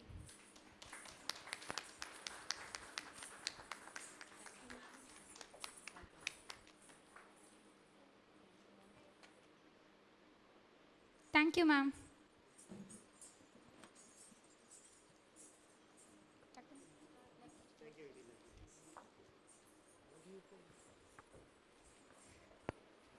Do you know who our next speaker is? Yes, and I know they are an absolutely brilliant speaker. Yes, it's Srinivasa Raghavan, a 9th grader from KRM Public School. Did you know that he's a versatile keyboardist? I mean, if you give me a keyboard, I'll almost break it.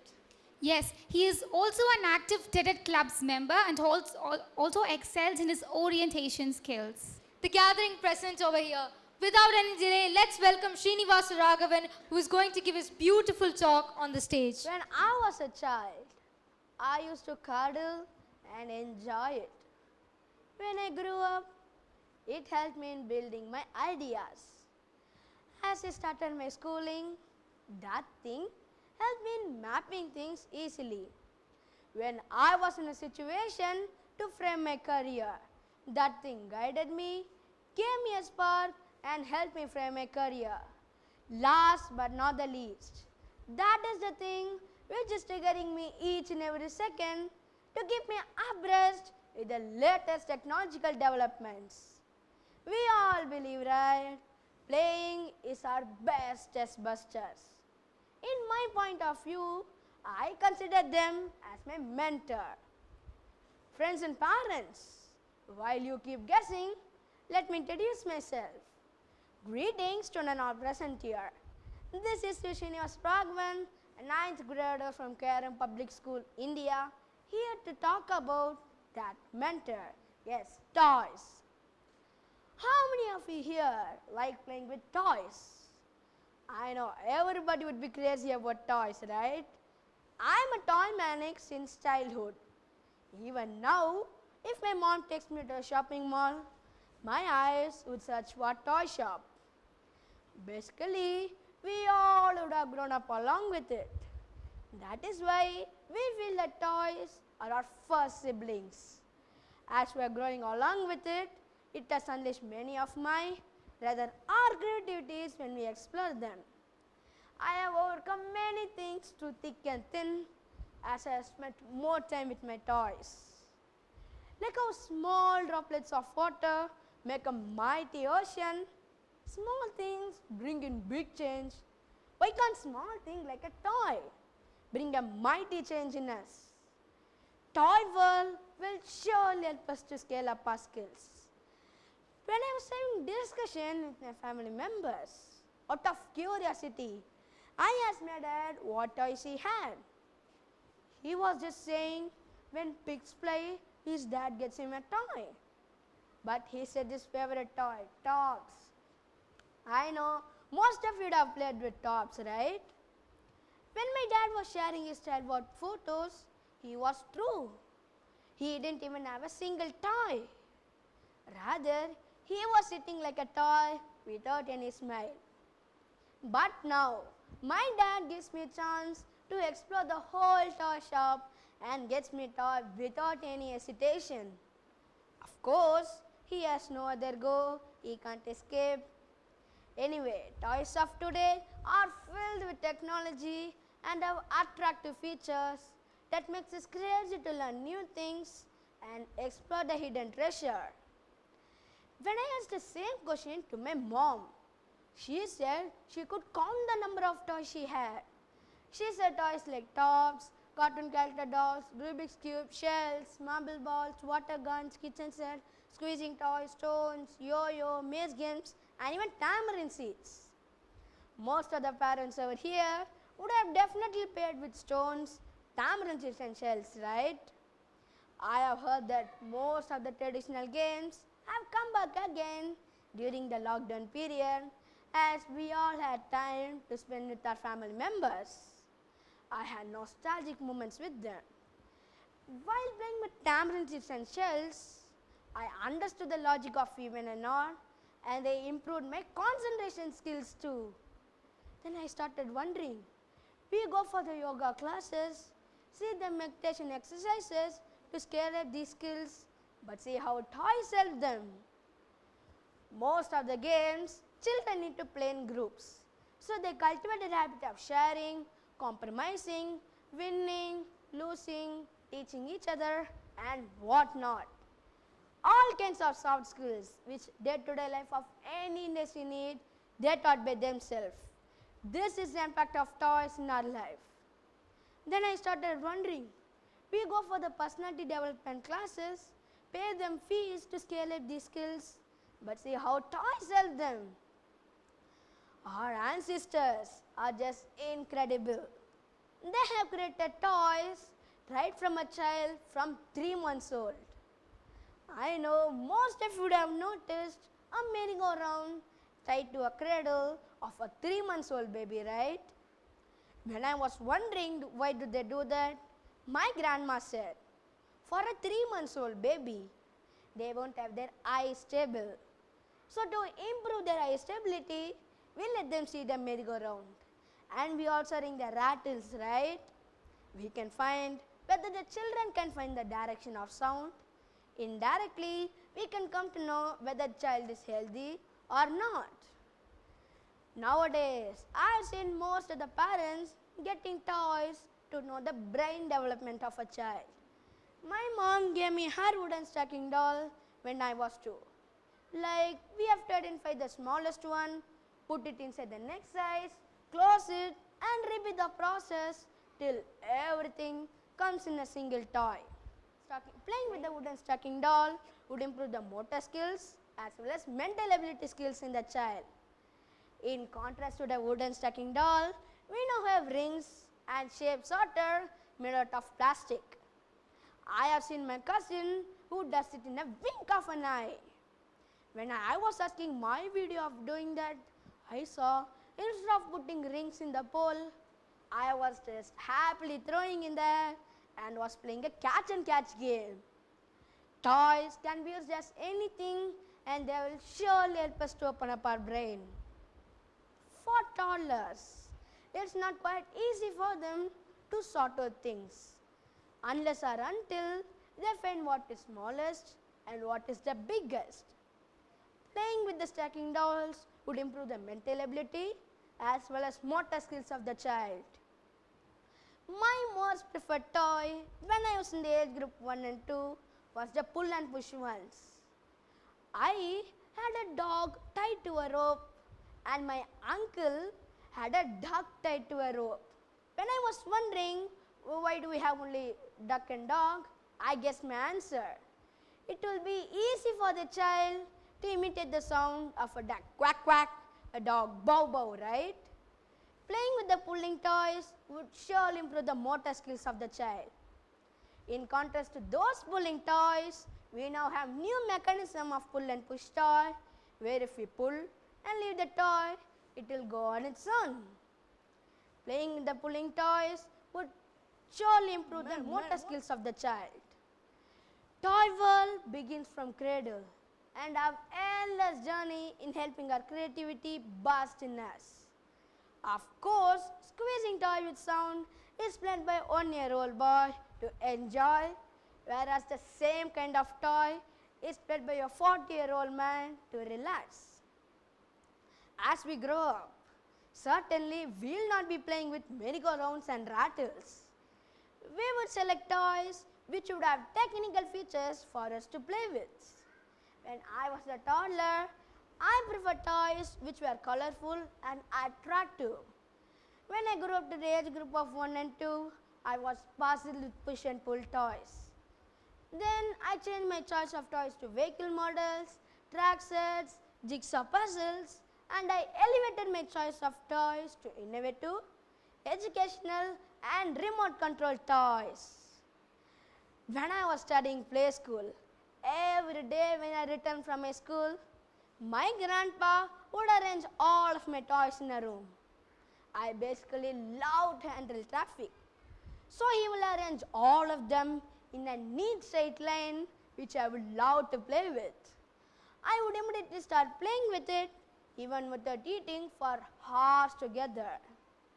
Then slowly, when I started to watch cartoons and understood the names, my choice of toys changed. I started to collect Thomas and his friends track set. I have 2 big track sets with almost all of the engines in it. Playing with the track sets helped me in learning how to set tracks, how an engine functions, how a real railway line functions. They influenced me to learn all the station names when I go by train. I used to have a hoarding with station names in my setup and would perform a mock driver skit with my dad and my sister. You know, I lost my sister to sell snacks, accessories and all the other things with the sell in the Indian trains to give the real station feeling.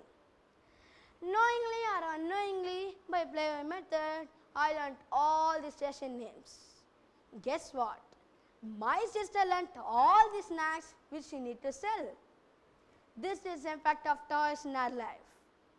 In contrast to the toy track sets, our parents form trained by themselves by holding each other's shoulders.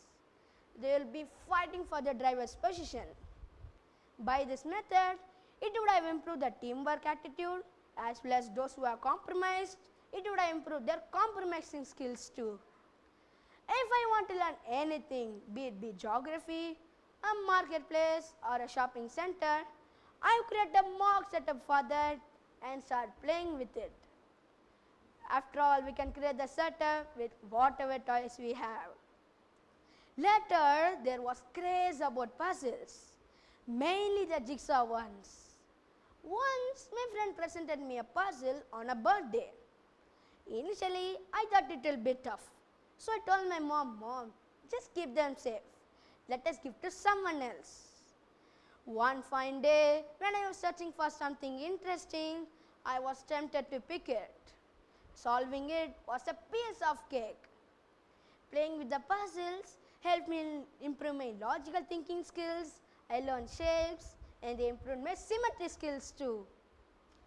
Can anyone guess how to learn tables using jigsaw puzzles? Well, there's nothing to wonder. We could just take the back side of the puzzles, write the numbers over and below, just not factors and multiples. This is how you could learn tables using jigsaw puzzles. Similarly, we can have it for science formula, maths formula and all the other things which a child finds difficult to remember. Playing with the puzzles would improve the mathematics skills in the child. As children would improve their mathematics skills, the way they approach the problem is totally different if they are taught with toys. Later, there was craze about the remote control ones. I remember a scenario where my remote control toys helped me, where my dad was having difficulty in parking his car in a narrow lane. I guided him and he was astonished to see how I was able to guide him. After he parked, he came towards me and said, "Wow, you just took the bull by the horn and you have succeeded in it, son." My joy knew no bounds. This is the impact of toys in our life. Playing with the remote control toys would improve the driving skills in the child. Based on the choice of toys of a child, we could read the psychology of the child. Toys are such a wonder. Anything gets into your brain without any stress. Though I have variety of choices in the toy shop, I always go for the toys under the automobile section since I'm audiophile. Knowingly or unknowingly, by play method, I learnt all the car names. This is how my mom identified my skills of learning from toys. Toys are our first teachers, which I strongly believe. The way we use them is what does matter. When my sister was 1.5, she could hardly utter a word, but she solved an animal puzzle in wink of an eye. Later, when she grew up, she started loving animals and birds. Toys help us to relish, recreate and rejoice. When I go for my doctor visit, my doctor used to recommend my parents to give me as many toys so that the entire potential is used to the fullest. It will cultivate patience, reduce anger and anxiety. You should be providing the child with right toy for right age. There may be a bad impact in the psychology of the child if they are not provided with right toy for right age. Most of the parents over here, you would have definitely dressed up your children either as a doctor, teacher, policeman or any other social workers, right? If you dressed them like a doctor, you would have definitely got them a doctor's set. Children love playing with the stethoscope. This has a deep impact in their brain to frame their ambition. My passion towards toys has not reduced even a bit. I have cultivated the habit of closely following what is the technical improvement in tending toys. As my inquisitiveness grew in vehicles, my ambition slowly peeped into my brain when I was 8. When I was asked by Olympiad Training Institute, instantly I told them, I want to be an automobile architect. This is the impact of toys in our life. I would really promote return and play toys, which are really very useful for both parents as well as children like us to cultivate the habit of knowing things and defining our ambition at early stage. This may bring many shades of personality in the child, and if parents identify them, children would love the work they do for the lifetime. Most of you would have seen this Mr. Bean cartoon, right? He is just very funny. But when he is sad or when he has to take instant decision, he would be sharing to his study. In silence, it will console him. Toys are the best test busters. I have seen my cousin who has a doll with her. She does all the things like feed her when she eats, make it sleep before she sleeps and reads book for it. When they grow up, they'll be having a nature of taking care of their friends and family members. But yes, we should not let them speak too much with their dolls. If we are having a conversation with them, they may think us as studies and we won't have a chance to speak to them. Toy world is just very deep. Can anyone guess what skills to be developed to get toys? After getting influenced by the features of toys, we become the marketing agent for that. We will list down all the features which are only the advantages and would convince our parents to get them. I have done this many times and I would just feel I have just moved a mountain. But when our parents identify our feeling towards toys, we should also yield to their position when they say no to our desires. This will in turn improve our give and take attitude, cultivate the importance of money in us, in turn improving our adjustment skills too. Nowadays, I have seen many families as nuclear families with single child. There are advantages and disadvantages of being a single child. If we are with a sibling, we will end up in variety of fight for a single toy. And there will be no gender-specific feeling in the choice of toys. But this is not possible if it's a single child. For parents who are getting toys for the single child, please make sure that you ask the opinion of the child before getting the toy. After all, there is nothing wrong in getting soft doll for a boy. The way he could imagine as his brother or sister would fill the vacuum in him if he really needs a sibling. And for girls, I would suggest them to get remote control toys so that they would improve their driving skills, in turn improving their road safety too. Like how coin has two sides, there are disadvantages of toys too. The main disadvantage is the material we use to make them. Plastics. We have a trend where we bring the old fashion as the new trend. We could very well go for older materials like clay, wood, bamboo, terracotta, even paper mesh materials to make toys. Toys have become part and parcel of child's life nowadays, but not everybody could afford them. This was the case few years back for books. As many of the donors came together, we now had lots and lots of libraries filled with lots of books. I thought, how will it be if we have a toy library too? What does that mean? We can donate our unused toys. Children coming there would dive into the toy world and scale up their skills. There can also be alternative where a toy donation box can be installed in every school. Students who don't use the toys can donate them there.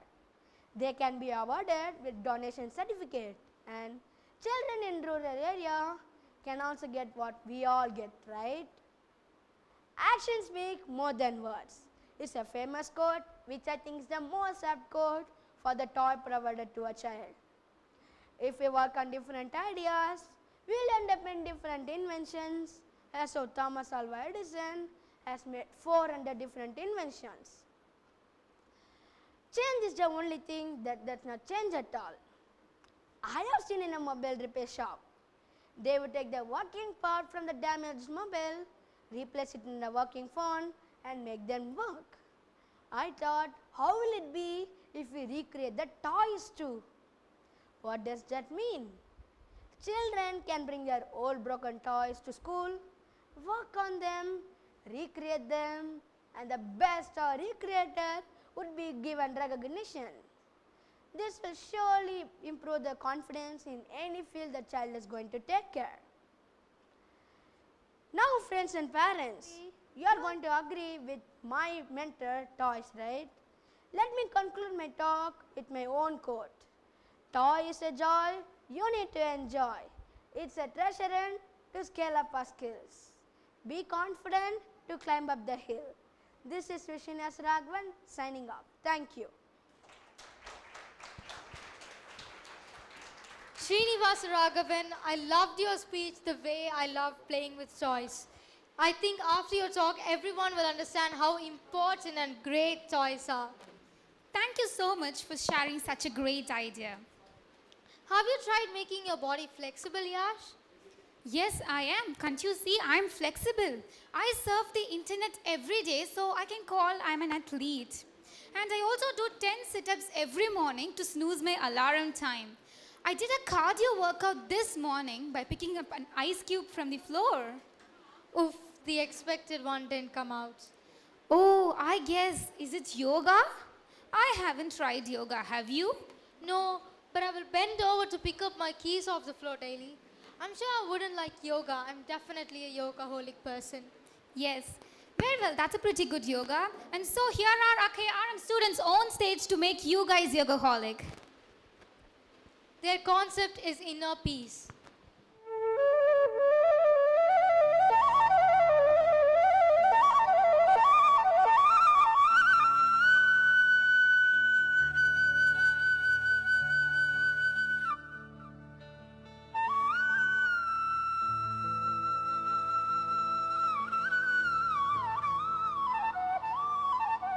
Padmasana. Opens up the hips.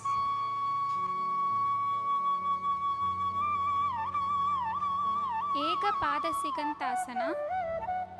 Beneficial for people with anemia and nervous trembling.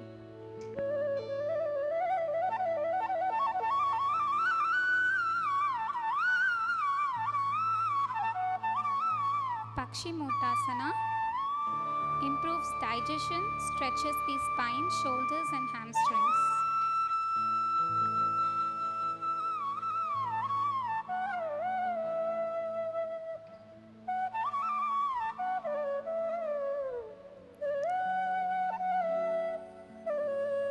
Ekahasta Padangustasana increases the blood circulation.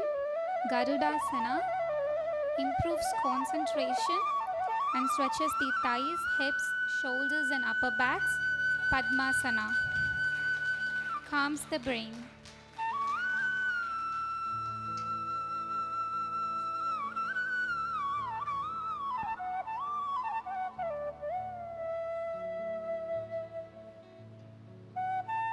Trivikramasana fortifies the legs, knees, lower legs, arms, and chest. Dhanurasana, Tadasana, Vrikshasana.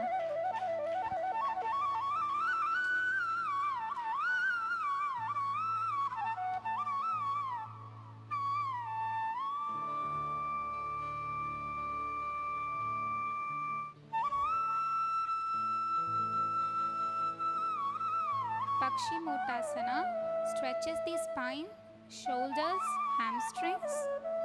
Virabhadrasana improves focus, balance, stability. Dhanurasana, Utkatasana.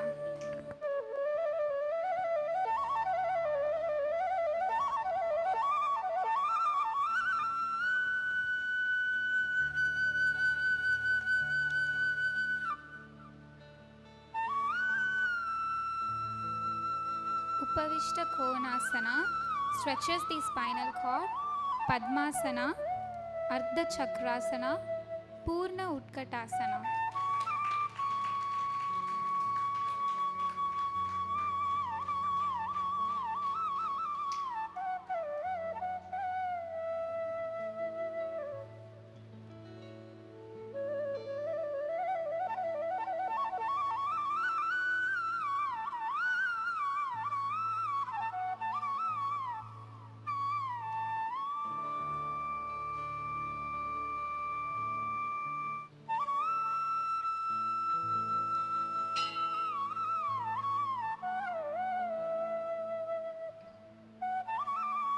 Upavishta Konasana relaxes and calms the brain.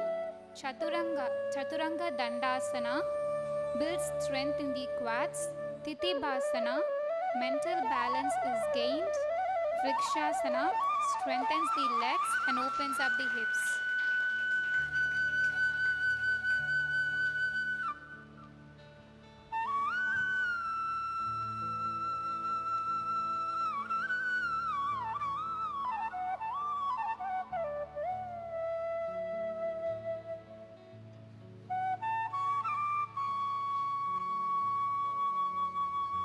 Supta Vajrasana regulates smooth functioning and adrenaline glands.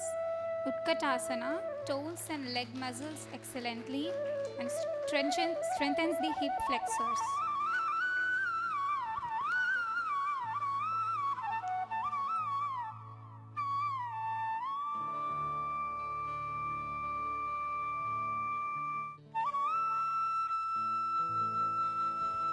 Rope yoga.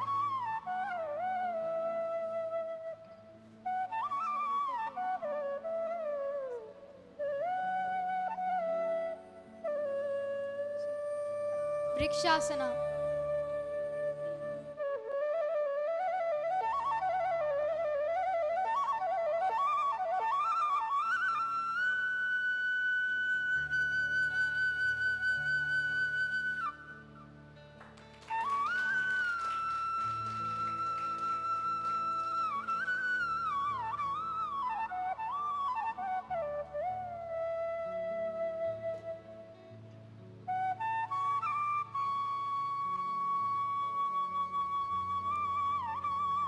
Ardha Vrichyasana.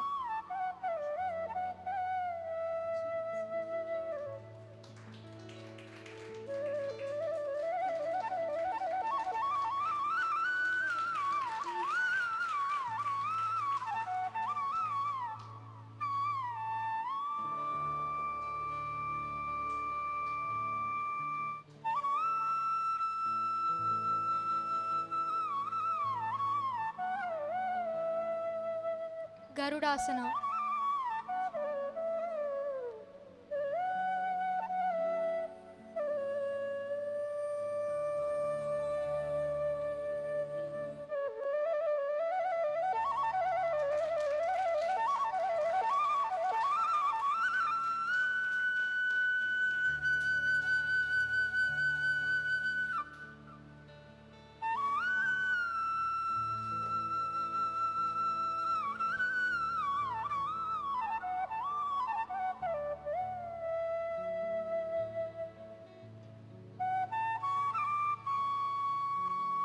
Tiruvikramasana.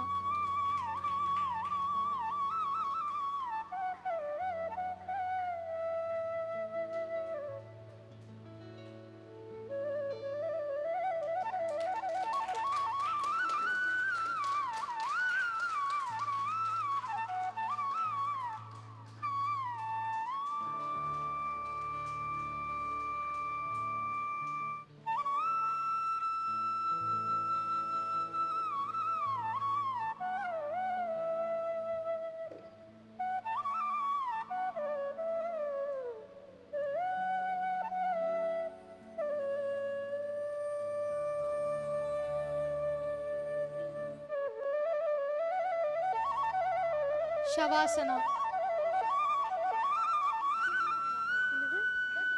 Tiruvirkramasana.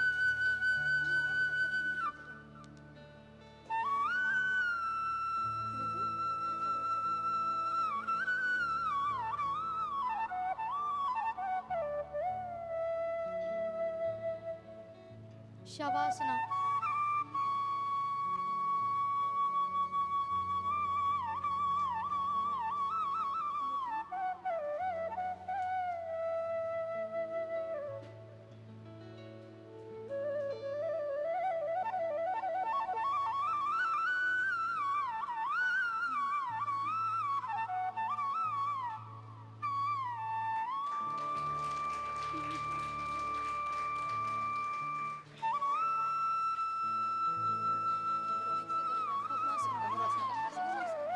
Dhanurasana.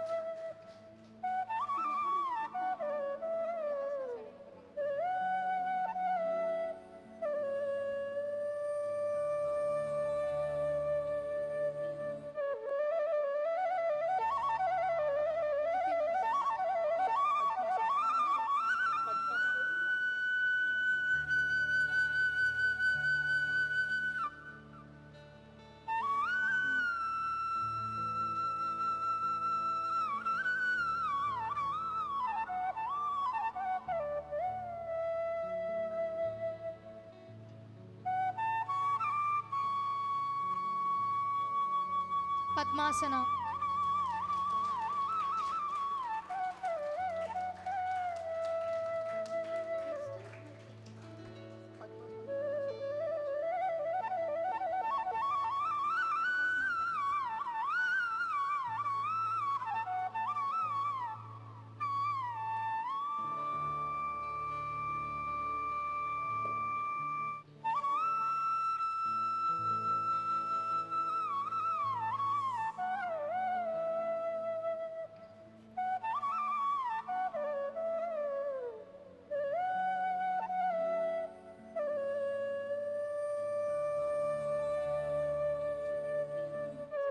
Padmasana on Padmasana.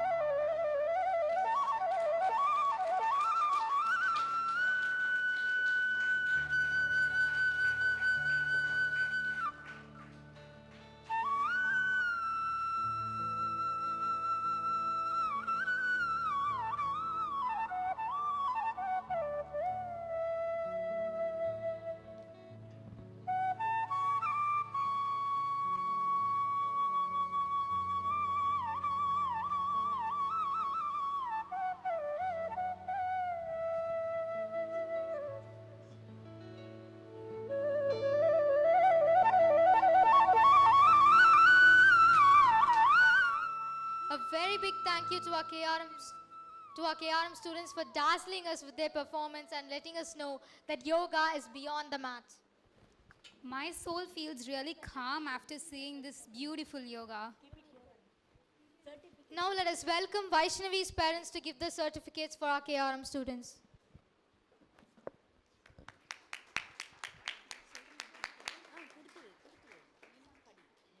Sandhya.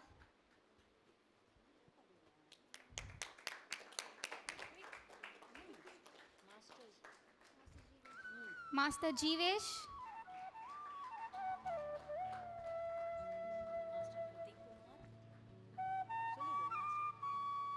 Master Kritik Kumar.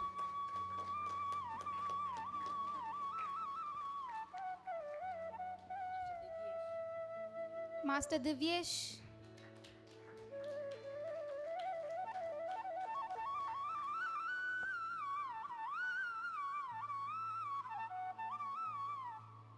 Master Sanjay S.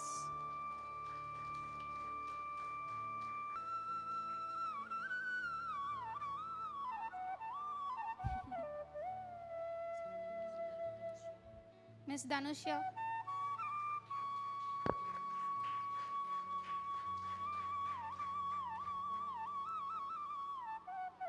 Miss Jasmita Dayalan.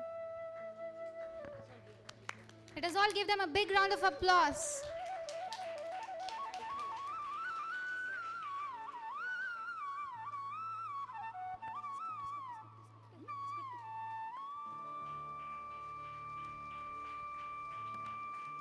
Becoming a very great talk, sir.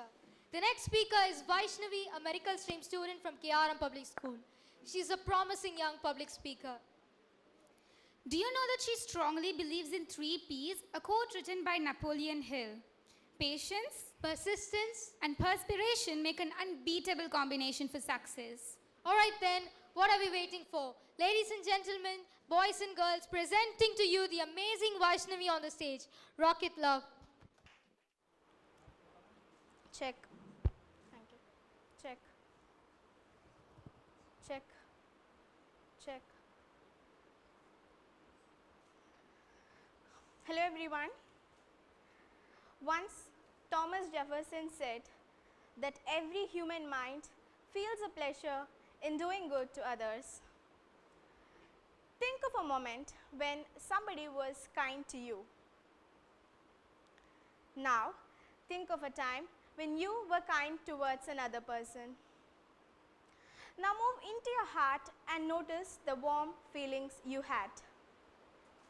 Mankind leaves a lasting impression on both the active and passive side. I'm pretty sure that I can make you all think about this latent mankind before you leave this forum.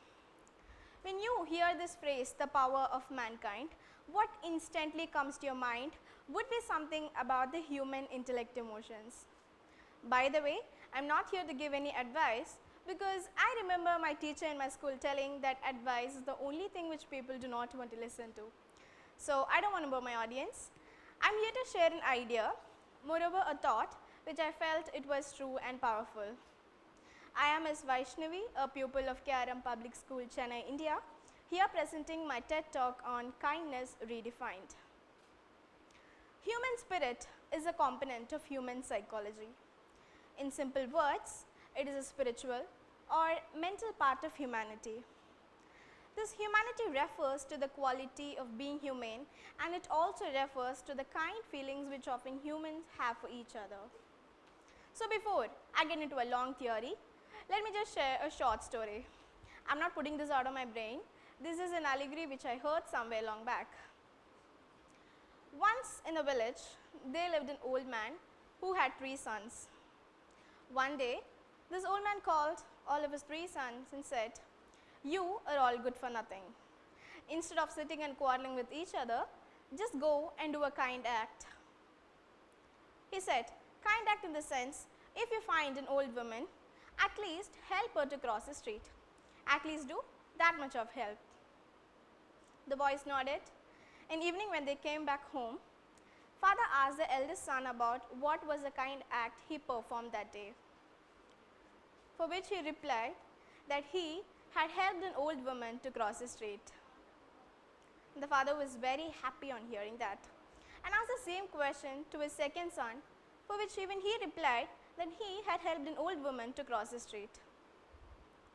Now the father thought, maybe there would have been 2 old women to help them cross the street. And asked the same question to his third son, for which surprisingly, even he replied that he had helped an old woman to cross the street. Now the father was puzzled. He asked, "My boys, did you find 3 old women to help them cross the street?" They said, "Father, who is talking about 3 old women? We are talking about the one old lady whom we helped to cross the street." Then he asked, "Does it require 3 men to help one old lady to cross the street?"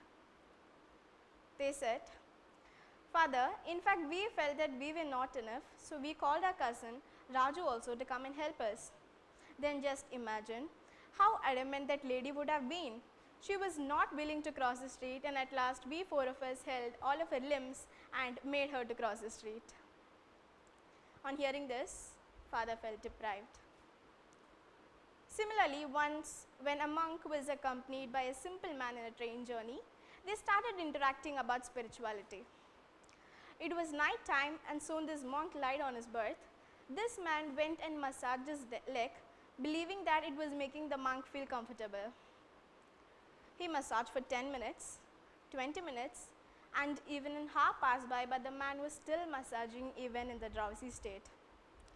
Now for the monk, it was causing disturbance as he couldn't turn his body and he didn't know how to stop this man. At times, out of our utmost enthusiasm, we forget to analyze things, which makes our good turn a bad to the receiver. We often encounter people who earn their livelihood by selling things like chocolates, pens, flowers, and many such items of daily use. They earn less, but they live with dignity as they refuse to give up to the condition they have fallen in. For them, kindness can mean getting their products rather giving them a sum of money, because at the end of the day, they can have a satisfaction of them earning their own bread. Acts of mankind are not something which can be manipulated, as of when once a student was late to his school, his teacher asked for the reason for being late. The student replied, "It was because of the sign down the road." Now the teacher asked, "What does the sign have to do with you being late to school?" He said, "In the sign it was written, 'School ahead, go slow.'" Because we often hear of being positive and having an empathified feeling towards others. But the truth is, these emotions cannot be brought in through us to practice. But then why at times we don't behave so? The answer is, we might get held up in a network of false belief, which includes all emotions like fear, anger, disgust, melancholy, loneliness, annoyance, etc. But once we come out of this network, start to think practical and take up responsibility, then the world is just amazing. But before that, let me tell, kindness and humanity is inbuilt in ourselves. We saw it when Tamil Nadu responded to its flood in 2015, where along with the government, people were posting their addresses online, offering food and shelter. Range of families cooking all night to serve it to the hunger. And thoughtful Chennaites with internet access offering to recharge mobile phones for the people with no balance or electricity.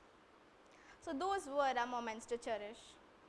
Similarly, on August 7th, the AIE flight from Dubai with 190 people on board had overshot the tabletop runway, falling into a valley 35 feet below, had broken into 2 portions.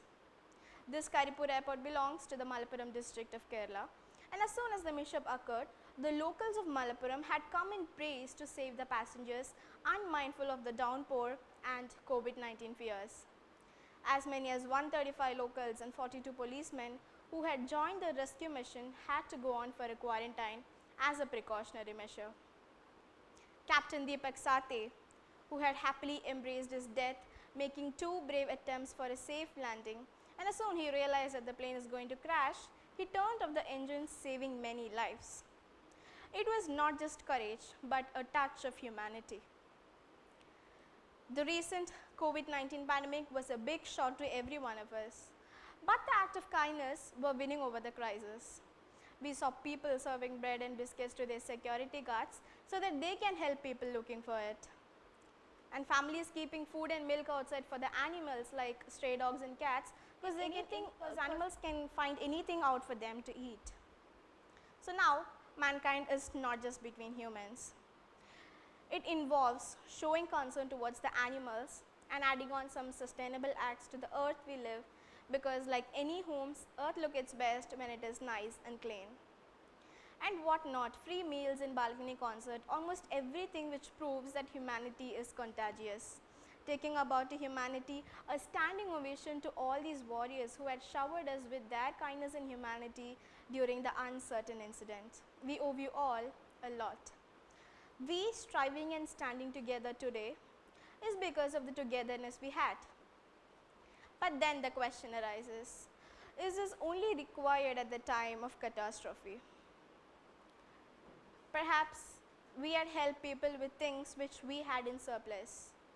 But what about the humane part? This part of kindness speaks the loudest to me. Because as civilized as we think we are, there are still so many acts happening around us that cannot be called anything close to humane. Nowadays, it has been a common occurrence, crimes being committed against senior citizens as they are one of the easy targets. And sometimes aging parents are left all alone, no one to look after them. Financial scams, robbery, the examples are too numerous to name. And the hardest fact is that these acts are done by humans who classify themselves to be kind but have truly forgotten what that means. And the plain fact is that the planet does not need more successful people, but it desperately needs more healers, restorers, and peacemakers. On contrary, there are other few categories of people who have opted to take kindness for granted, which has recently made us hear the ironical face of rich beggars, of over 4 lakhs of people in this profession. I'm not generalizing things, as there may be exceptional cases where some have resorted to it. But if you think there is no genuine reason in giving money or alms to beggars, then switch on to an act which you think can actually benefit them. Now, I cannot prohibit myself speaking about bargaining, which is an ingrained culture. Needless to say, the roadside shops and vegetable markets, we see customers negotiating with the vendors to get the best price. And particularly ladies are more proficient in this business to get the best discounts. But have you ever thought how much of money we would have saved by squeezing these vendors? Whereas we go to supermarkets and malls, we find the big boards written fixed price. We just pay the billed amount without uttering a word, since it's a question of a prestige. So if you think everything around you to be practical, then you can accustomedly find a solution. As said by Mother Teresa, that we don't have to do for big things, all we have to do is do the small things with great love. As we all know, a country's growth is relied on a well-educated and skilled society, and knowledge gives the power to the children to think of a better future. There is a college professor who per annum takes as his responsibility to pay the college fees for 10 really aspiring students, because he believes that education is the only catalyst that can pull families and communities out of the cycle of poverty. And whenever the students come to show the gratitude, he asks them to carry the same act of mankind to the next, throwing light on the redefined meaning of kindness, which means helping someone with what they actually require. Now, money is not the only requirement. This food has a special power. My mother says this. Whatever you give to a needy, you help him with money or clothes, they willn't have an inner contentment. They will want to have it further. But in the case of food, once the tummy is full, the person by himself says, "Thank you for giving me this."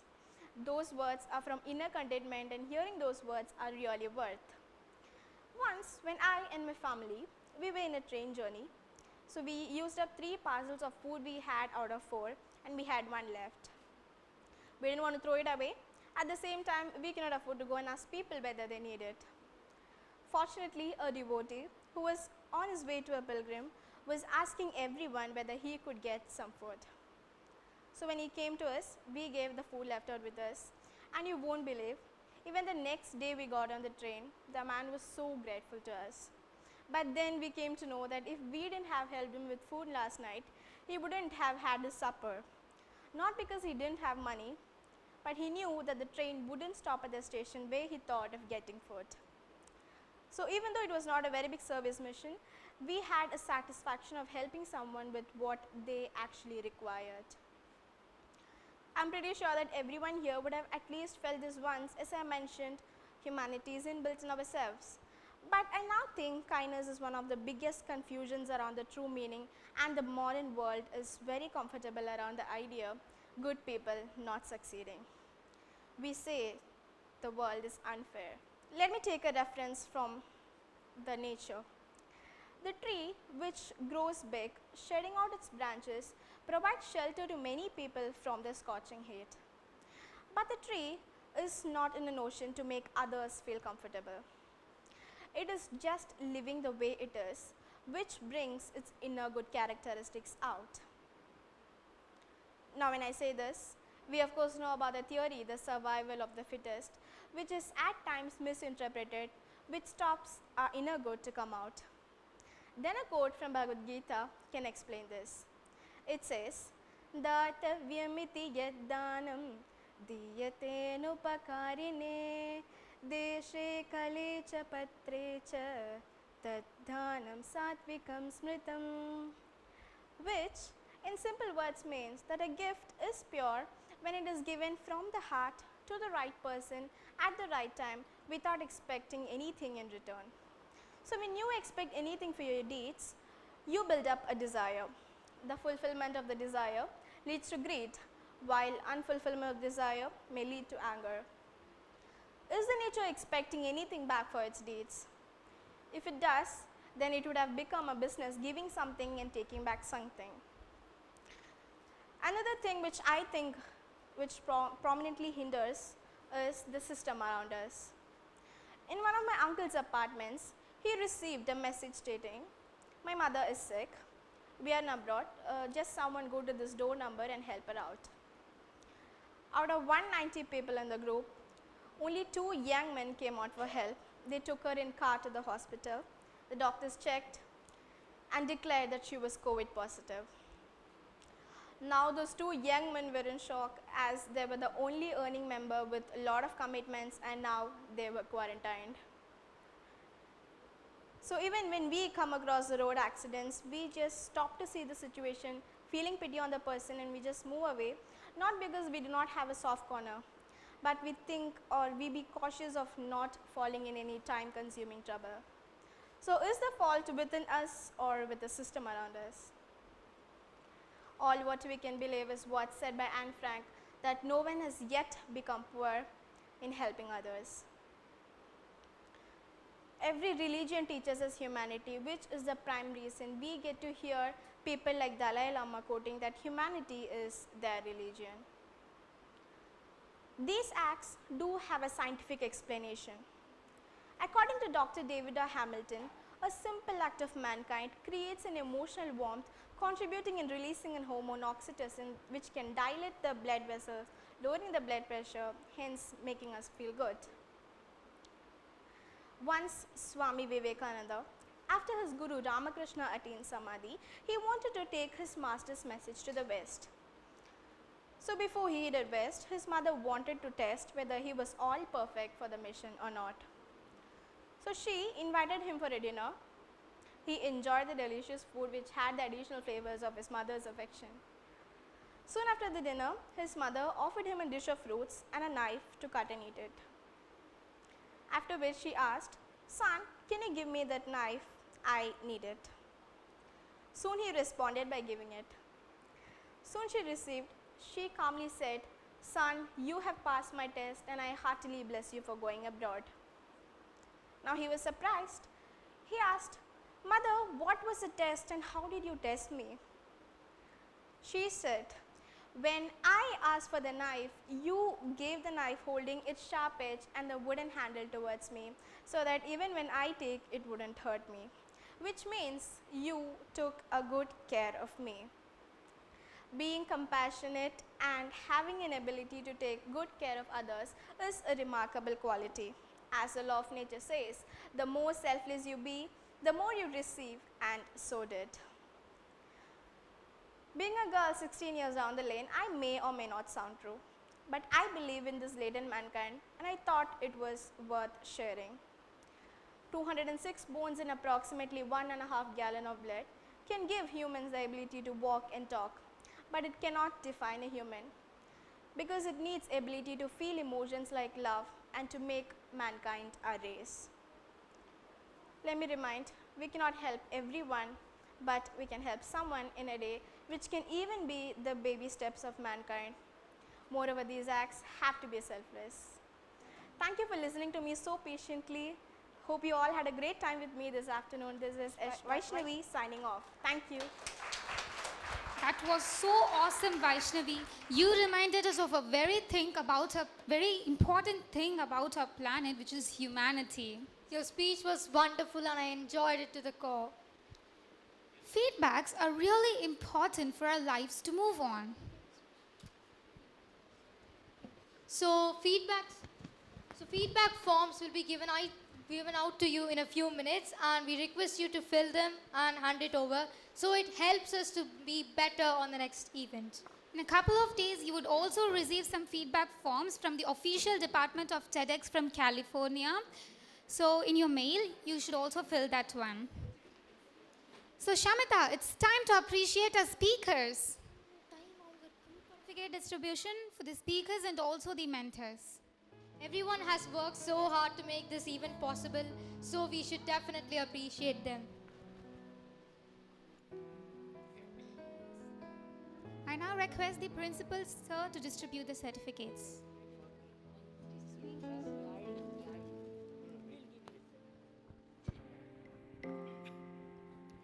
Can I request all the mentors here? All the speaker mentors, you are invited here.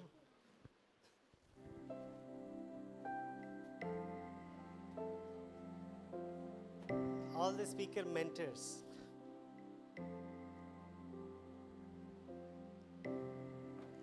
So may I request the speaker mentors to distribute prizes to your speakers.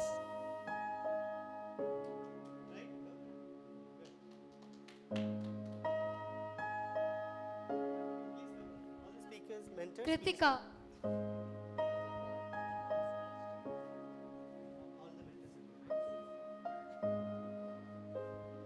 So now Kritika is going to be honored by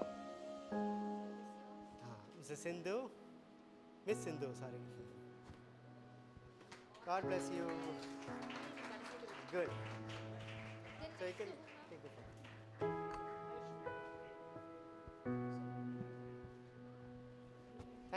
Thank you Sindhu Miss, thank you Kritika. Vaishnavi. Can I have Vaishnavi here? Yes. Deepmala ma'am is going to honor Vaishnavi.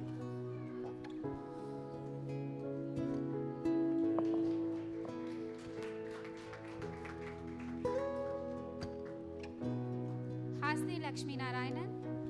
Hasni is going to be honored by two mentors, right?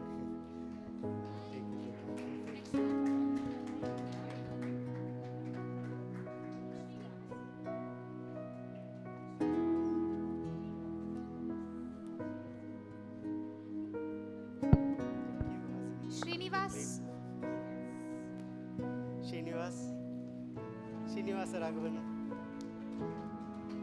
So here is a mentor, Miss Sagai Ruba, going to be Mrs.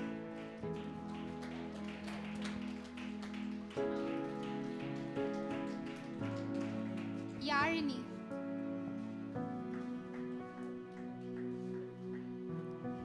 Here is a program coordinator and a mentor playing double role, Jyoti Anand ma'am, please.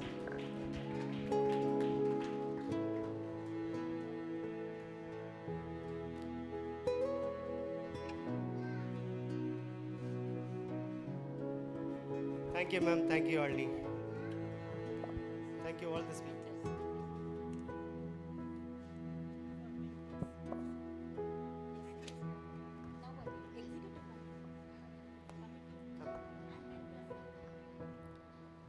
Now, mentors, please, you are expected to come back again. It's the time to honor you. May I request the speakers to come and honor them? what should I do, right?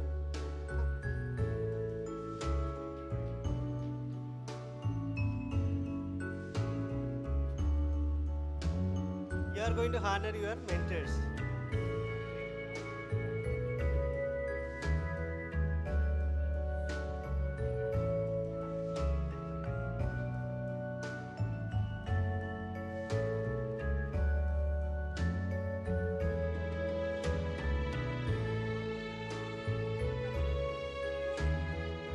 Miss Sindhu ma'am.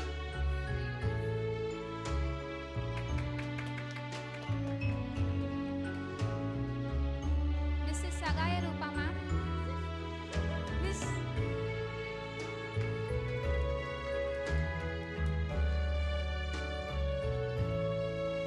Mrs. Persis Rose ma'am.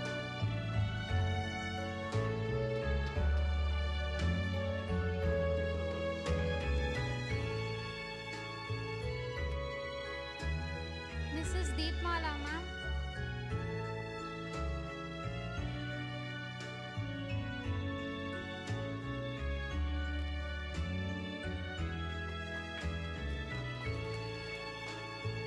Mrs. Shahina ma'am. Give it, too late. Sorry. Mrs. Jyoti Anand ma'am.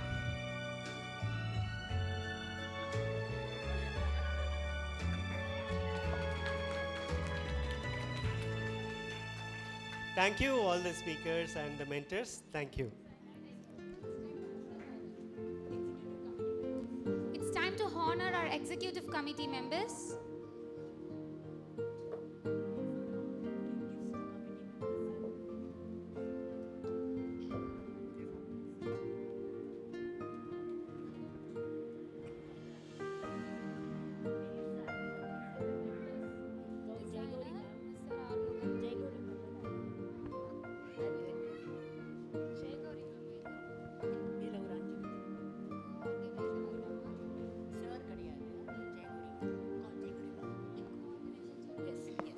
Co-organizer Mrs. R. Jayagari ma'am. To come on stage.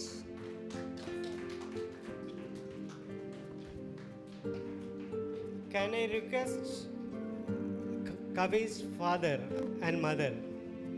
Can you come and join us for the celebration?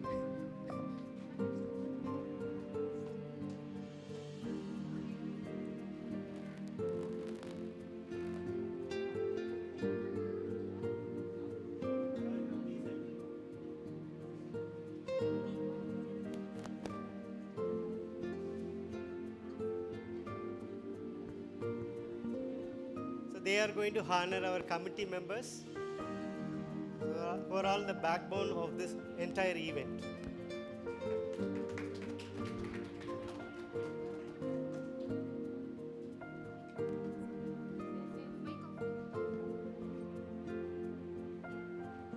Mrs. Jayagari ma'am, the co-organizer of TEDx events.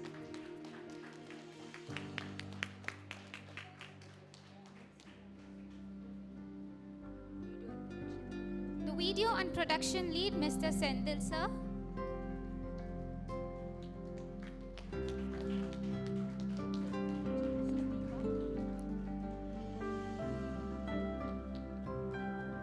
Website manager, Mrs. Deepa.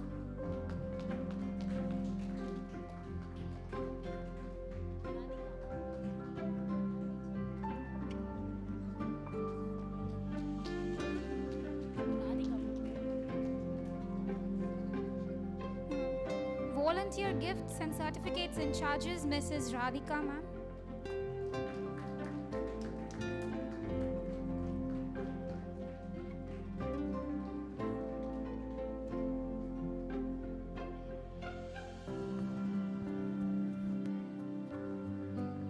Video and editing, Mr. Subaya sir. Can I request Shanmida's mother also to come and join us? Please come now. Shamida's mother.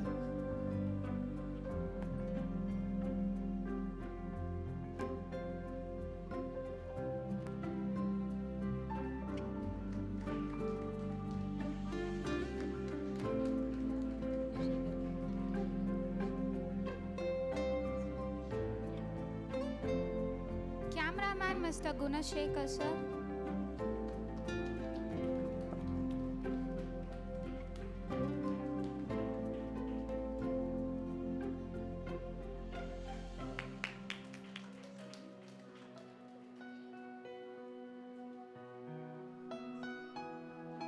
Audience coordination, Mrs. Nancy John, ma'am. Can I request Yashivishri's mother also to?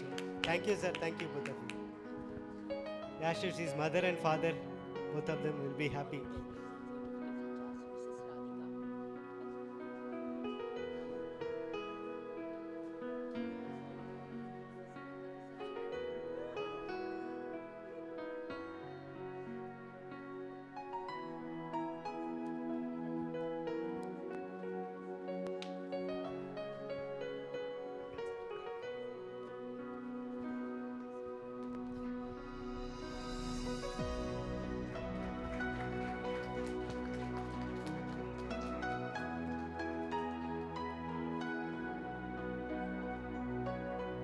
Speaker reception and coordination, Mrs. Anu, ma'am.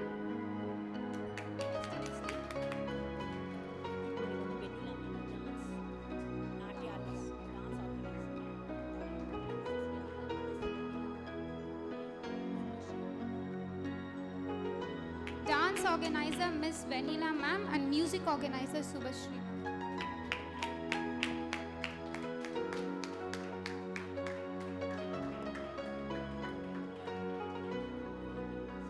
Yoga team master, Nirmal sir, and Sunita, ma'am.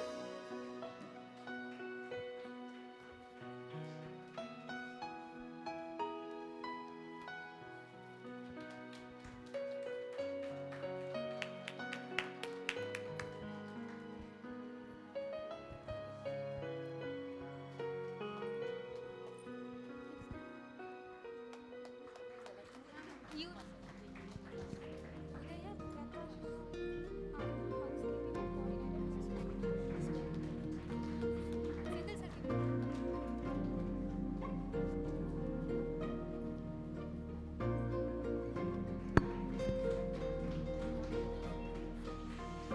Housekeeping coordinator, Mr. Udaya Prakash, sir.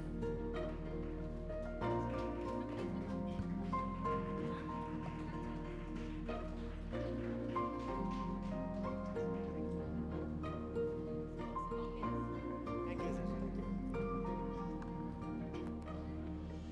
May I request Lakshmi Narayan sir once again with your wife, please.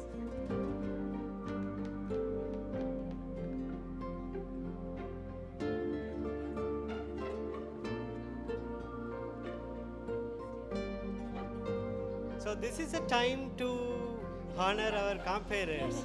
Come. Comparers, please come on stage, who have made the whole program, the entire program so lively. And an interesting thing is they were the former TEDx speakers. Last year they were on this stage to render their TEDx speech. Now they are the comparers. Our great competitors, Yashivashri and Shamita. You made this show really wonderful.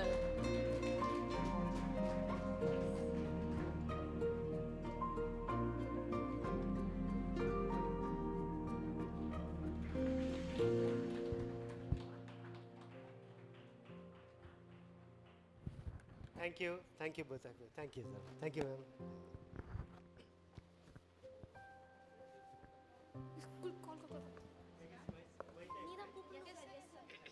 I'll take it.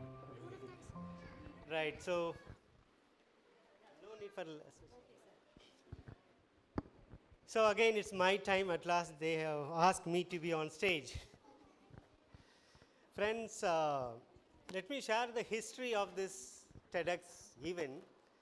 Just 4.5 years back, if I remember well, our CEO sent me to a TEDx event. Sent us, of course, 2 of us from our school we have represented. That TEDx event was conducted by Chennai TEDx group. We were so surprised that this was a full day event, morning till evening, continuously the speakers were talking again and again. We did not feel bored. How a speech can make a greater attraction Of course, dance or some other varieties could have make the audience to be spellbound. But how the speech can be, that was the thing which made us to think. That's the result that we have got KRM Public School, KRM TEDx Youth at KRM Public School, because TEDx is an international event. You know that this is an international stage. Now you can all feel proud that your children are enjoyed that international stage today. When we were starting the TEDx Youth at KRM Public School event, we have to get a formal permission from the TEDx group. So we did send a mail and other thing. First, they gave us permission to conduct only for 100 students, 100 audience capacity with that. First TEDx event, we were also a little bit afraid that how this event is going to be. So we have requested some of the best speakers like Dr. Sultan Ismail sir, who is a botanist, soil biologist in India. So like a few great people we have called. We have added few of our students also. So as a mixed event, we had it as a first event. Second time onwards, we thought that why don't we make it exclusively for KRM Public School children? That is the reason that so far, this is the 4th edition. Last 3 or 4 editions, so totally around some 23 students, they have become the TEDx speakers on this stage. We are equally proud that when we say that 4 sets of 10th standard badges we send and all our first class students and with all pass centum result, the same way second set of 12th standard children we are going to, equally we feel proud that we have produced some 23 international speakers. And I have to thank each and every parent here, because without your support nothing could happen. Whenever we call for the children for rehearsal, you send them, right? It's a COVID, of course. It's a life threat, but you didn't mind. You send them. Whenever we call, you send them. Hats off to you all, because that's the reason that your children are on international stage today. And I have to thank each and every one of you, my dear speakers. Definitely, you will lead a successful life. You know what is the reason? You have open to criticism, right? See, whenever we give training to them, almost about some 6 or 7 mentors will sit around and they will continuously tell, no, this is mistake, this you have to correct, this is wrong. All these things will tell. These people are, sometimes I feel, and most of the time my mentors will not allow me to sit inside. You know why? I am a severe critic. Right? So I think the old TEDx speakers, they know pretty well, right? This time I was at the back seat, right? I am allowing the mentors to come front, right? So continuously they have accepted the criticism. Many times you say, no, your speech is not up to the mark, you are not a TEDx speaker. Likewise, we told them, but we know pretty well that they need to refine again and again. So this is a purely a refinement process, nothing else. And actually in the first time, there are about 60 plus speakers they have enrolled, filtered. So these are all the gem of the people, gem of the speakers, and they are really deserve a great appreciations from us. Thanks a lot, my dear friends, really you have rocked it, right? And this is not the end, right? So like Preeta said, Preeta was a first time TEDx speaker. Even she has undergone the very severe criticism from us, right? But now, wherever she has been called as a speaker, she will go and blasting. And you can ask Shanmita also. Shanmita, she was a last time TEDx speaker, and she used to participate in various competitions, outside elocutions competitions and other thing. And she is also, you got a recent award, right? Can you share your experience in 2 minutes? Yes? So TEDx and the mentors, they gave me a lot of good comments, and that helped me also achieve in many other competitions outside school. What is the recent competition you won? So I went and I gave a speech to Commissioner sir, and I got an award for that. Alex Commissioner, good. And Yasha, you know about her, she's a grandmaster chess. See, the thing is, you'd like to share anything? Come on. Right, okay, anyway. So, the reason expectation, what is the aim of education is not just getting marks, just not reproducing what they learned from the book. It is entirely different. A child need to be more expressive. Their communication skill has to be applauded.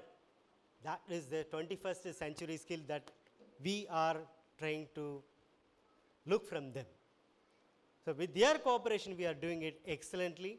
And already I think you may know that in our school, we have a Gaveliers Club, Toastmasters Club, and all these clubs are all working to help the children to improve their communication skills, right? And thanks to speakers once again, right? And next, definitely I need to thank mentors. Mentors, they had their regular classes, online classes are going on, right? And they have other academic works, they have to submit their plan and so many things they have. In spite of all these pressures, when they have been called for mentoring the children, they were there in the ground. Thanks a lot for the mentors. And sometimes, the mentors, they also get upset. Sir, really, I am not getting out from them, sir. Isn't it? And my dear friends, the TEDx is all about ideas worth sharing. So here, TEDx is not a speech. It is, often I used to tell them, it's a talk. It has to come from your heart, right? That's what we are not asking them, no, we are not helping them with the script. They have to make their own script. That has to be a pure ideas which comes out from them, right? So in future, the world is going to be in the hands of the idea makers.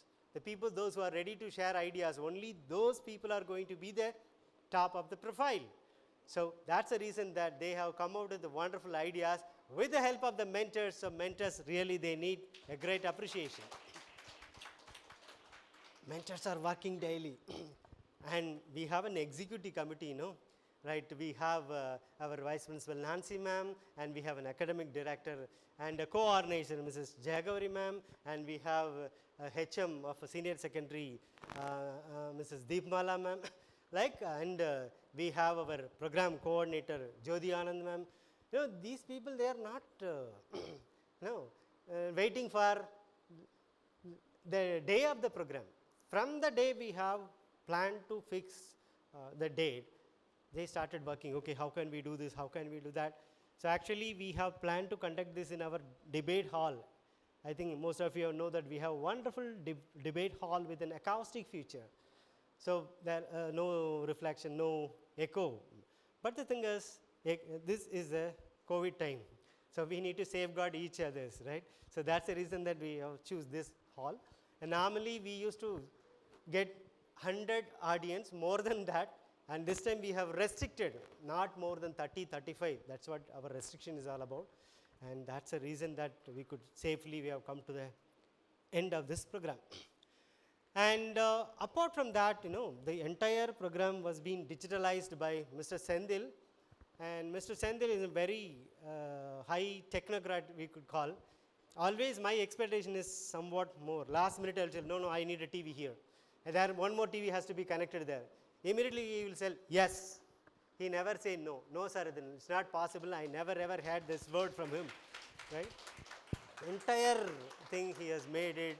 When the speakers were given final rehearsal, he was with them, checking the mic. And it's a very big process, right? For the final, it has to be errorless, with a zero error. Then there are a lot of background work was done by Mr. Sendil.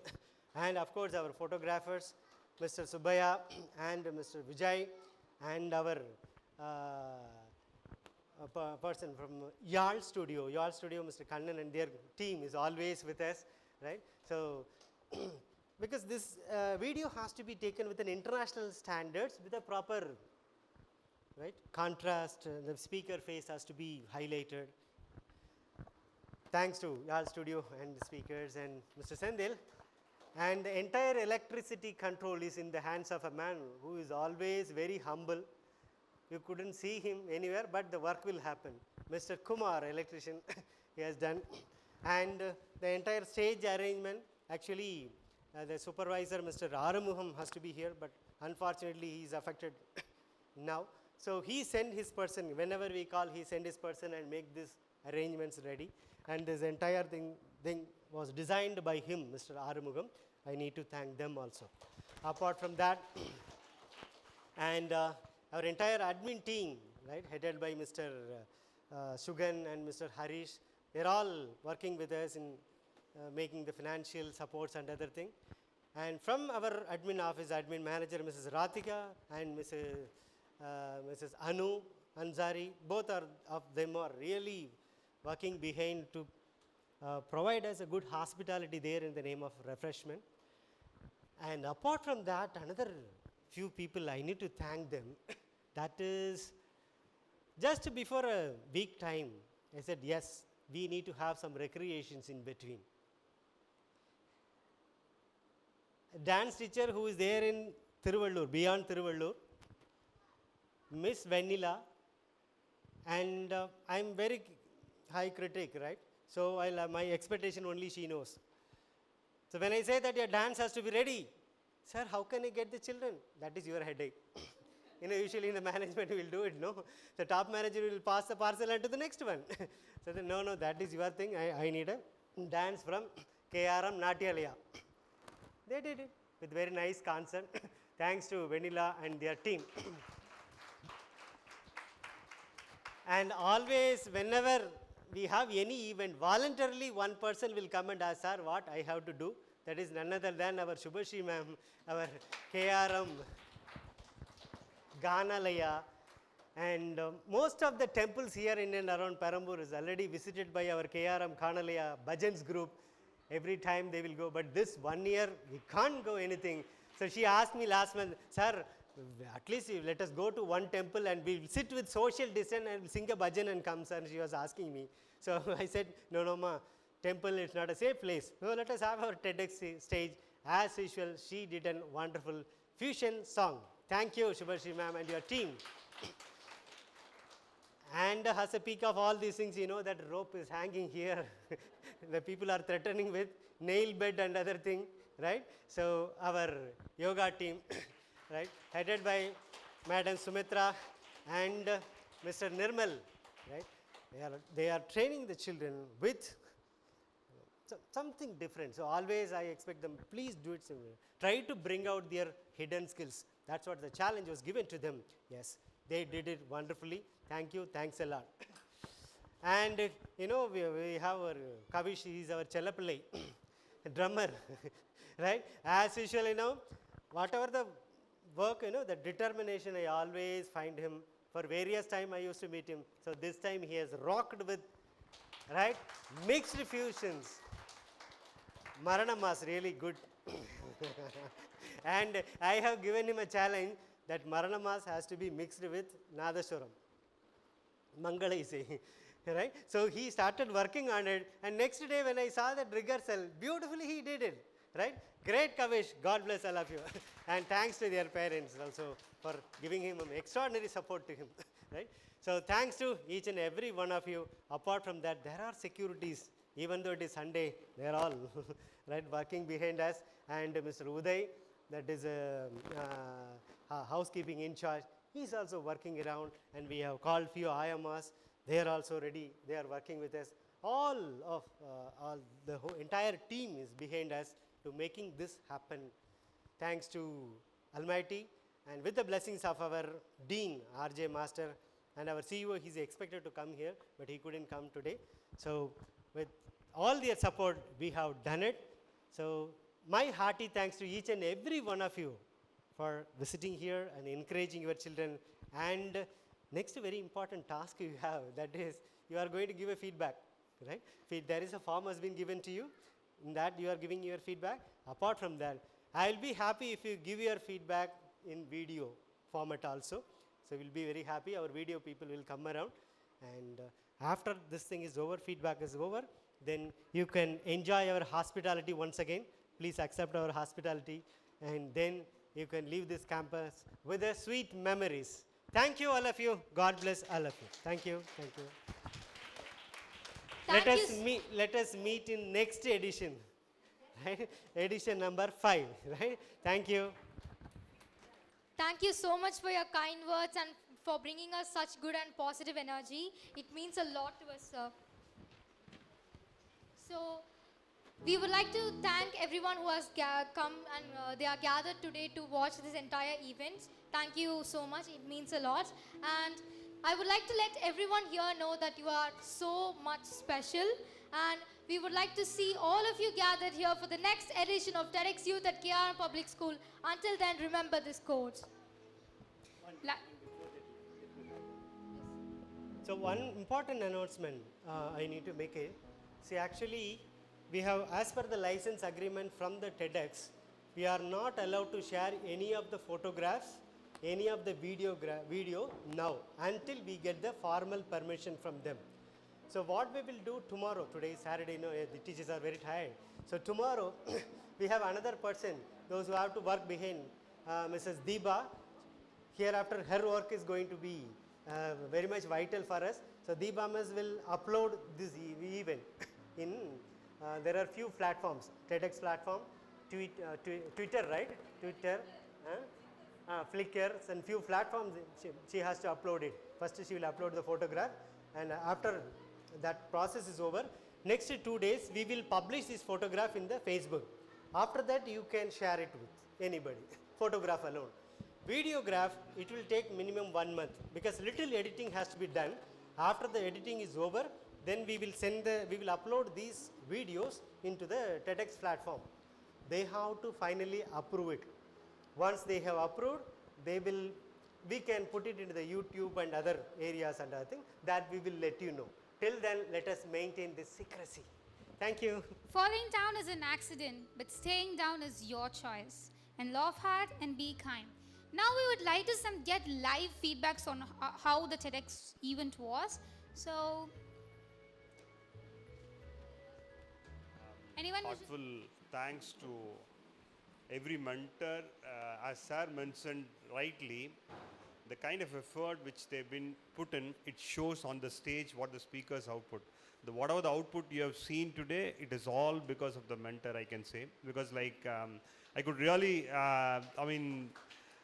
witness the kind of effort which they've put in. As Sir mentioned, even on a holiday, on a Easter day or something, or a Good Friday or something, I'm not remember, one of the public holiday they worked actually. Even today is a Sunday. For us, our children are there. For them, it's like, it's a holiday. They just put a lot of effort. I would say, from my heart, as a parent of Hasini, I would really bow my head and thank the mentors, especially 2 people I would like to mention because 2 people whom I have personally seen the impact, Rose ma'am and Sakina ma'am. Thanks a lot. I don't know where they are exactly, but thank you, ma'am. Thanks. And I would also especially thank the opportunities being given for Hasini, Bhuvaneshwar and Balan sir. Thanks a lot because I'm sure, I'll commit, this will be the first stage for her being a successful speaker or a leader. I'm sure this will open up a lot of, maybe many more stages for her actually. This may be the first biggest stage which she has addressed. Though she was last, this 8 to 9 months, she has done little bit of interviews. I would rightly say or make my mark. This is the first biggest stage which she has really addressed really well. So I would, really thank each and every that opportunity and the effort which has been given by the mentors. Thank you all. Thank you, sir. Actually, thanks. Thank you, sir. I am Tirunavakar, grandfather of Yalini. I have enjoyed this morning very well, very nicely. I am very thankful to the entire team of this institution. I am very glad. I am no words to say.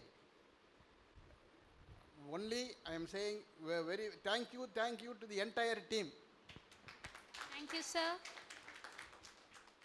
Anyone?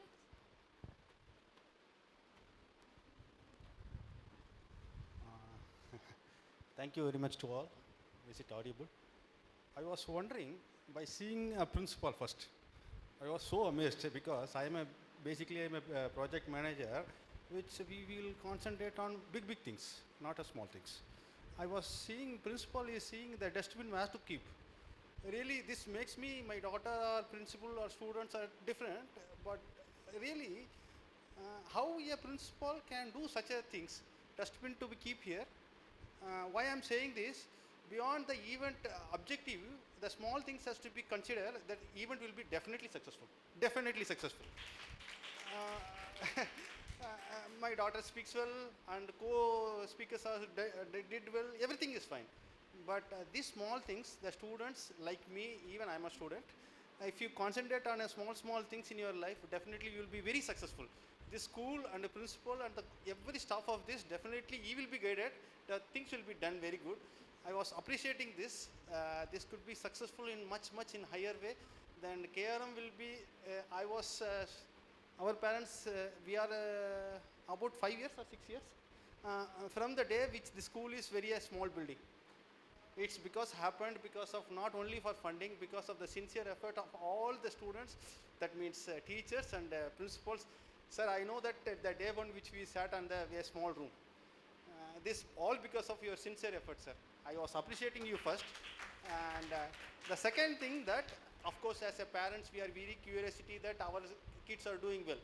But for you, this is, I said many times, we are the kids of only one parent, you are the 40 kids. Your parents of 40 kids of every teacher. I appreciate each and every one of you, all the sincere efforts. We are there to support you. Please guide us. And thank you very much for all your sincere efforts, students, parents, guidance.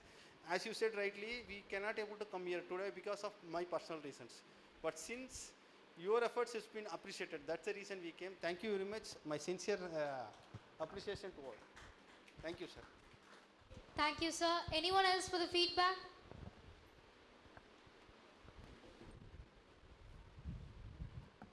Happy afternoon.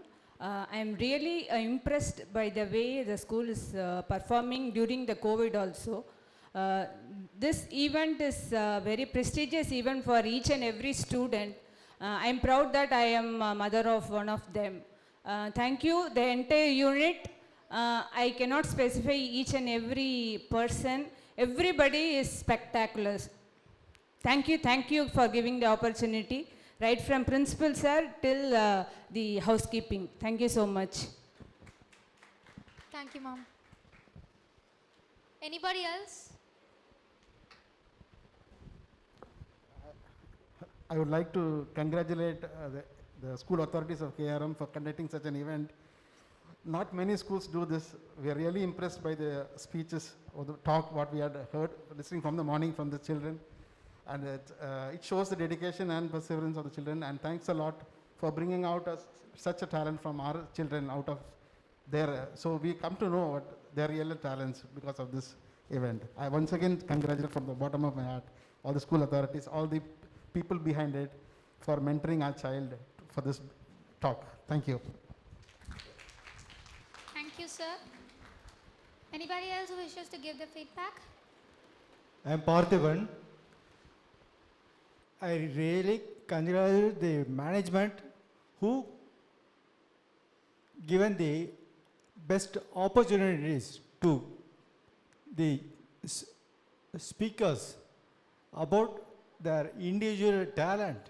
Through that, it helps them to rebuild their all thoughts in future to build a good platform. There are so many words to tell, but is a good opportunities for the students. I never experienced this type of program in anywhere else. It's a nice one. Good. Thank you. Thank you so much, sir. Anyone else?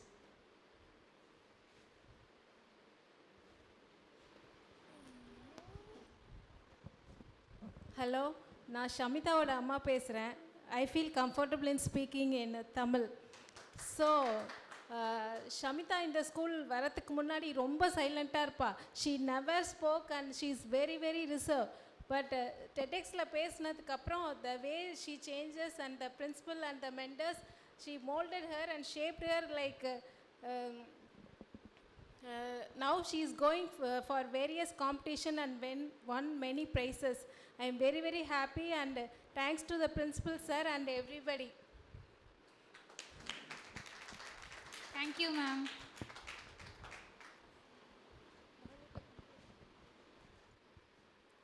Anybody else? Okay, thank you so much for your feedbacks. Now, after speaking, the written feedback is over, right? Are your feedback forms ready?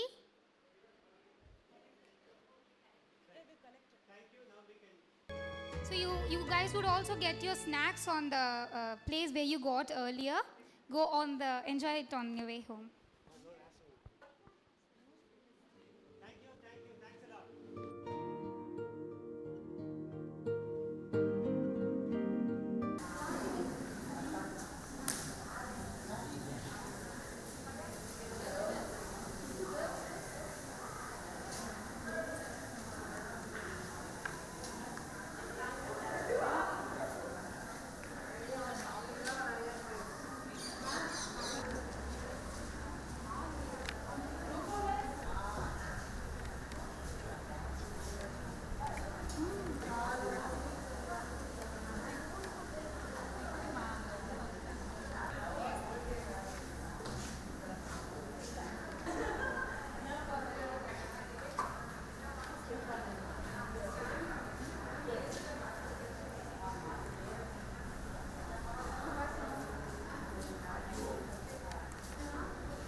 Signing up. Thank you.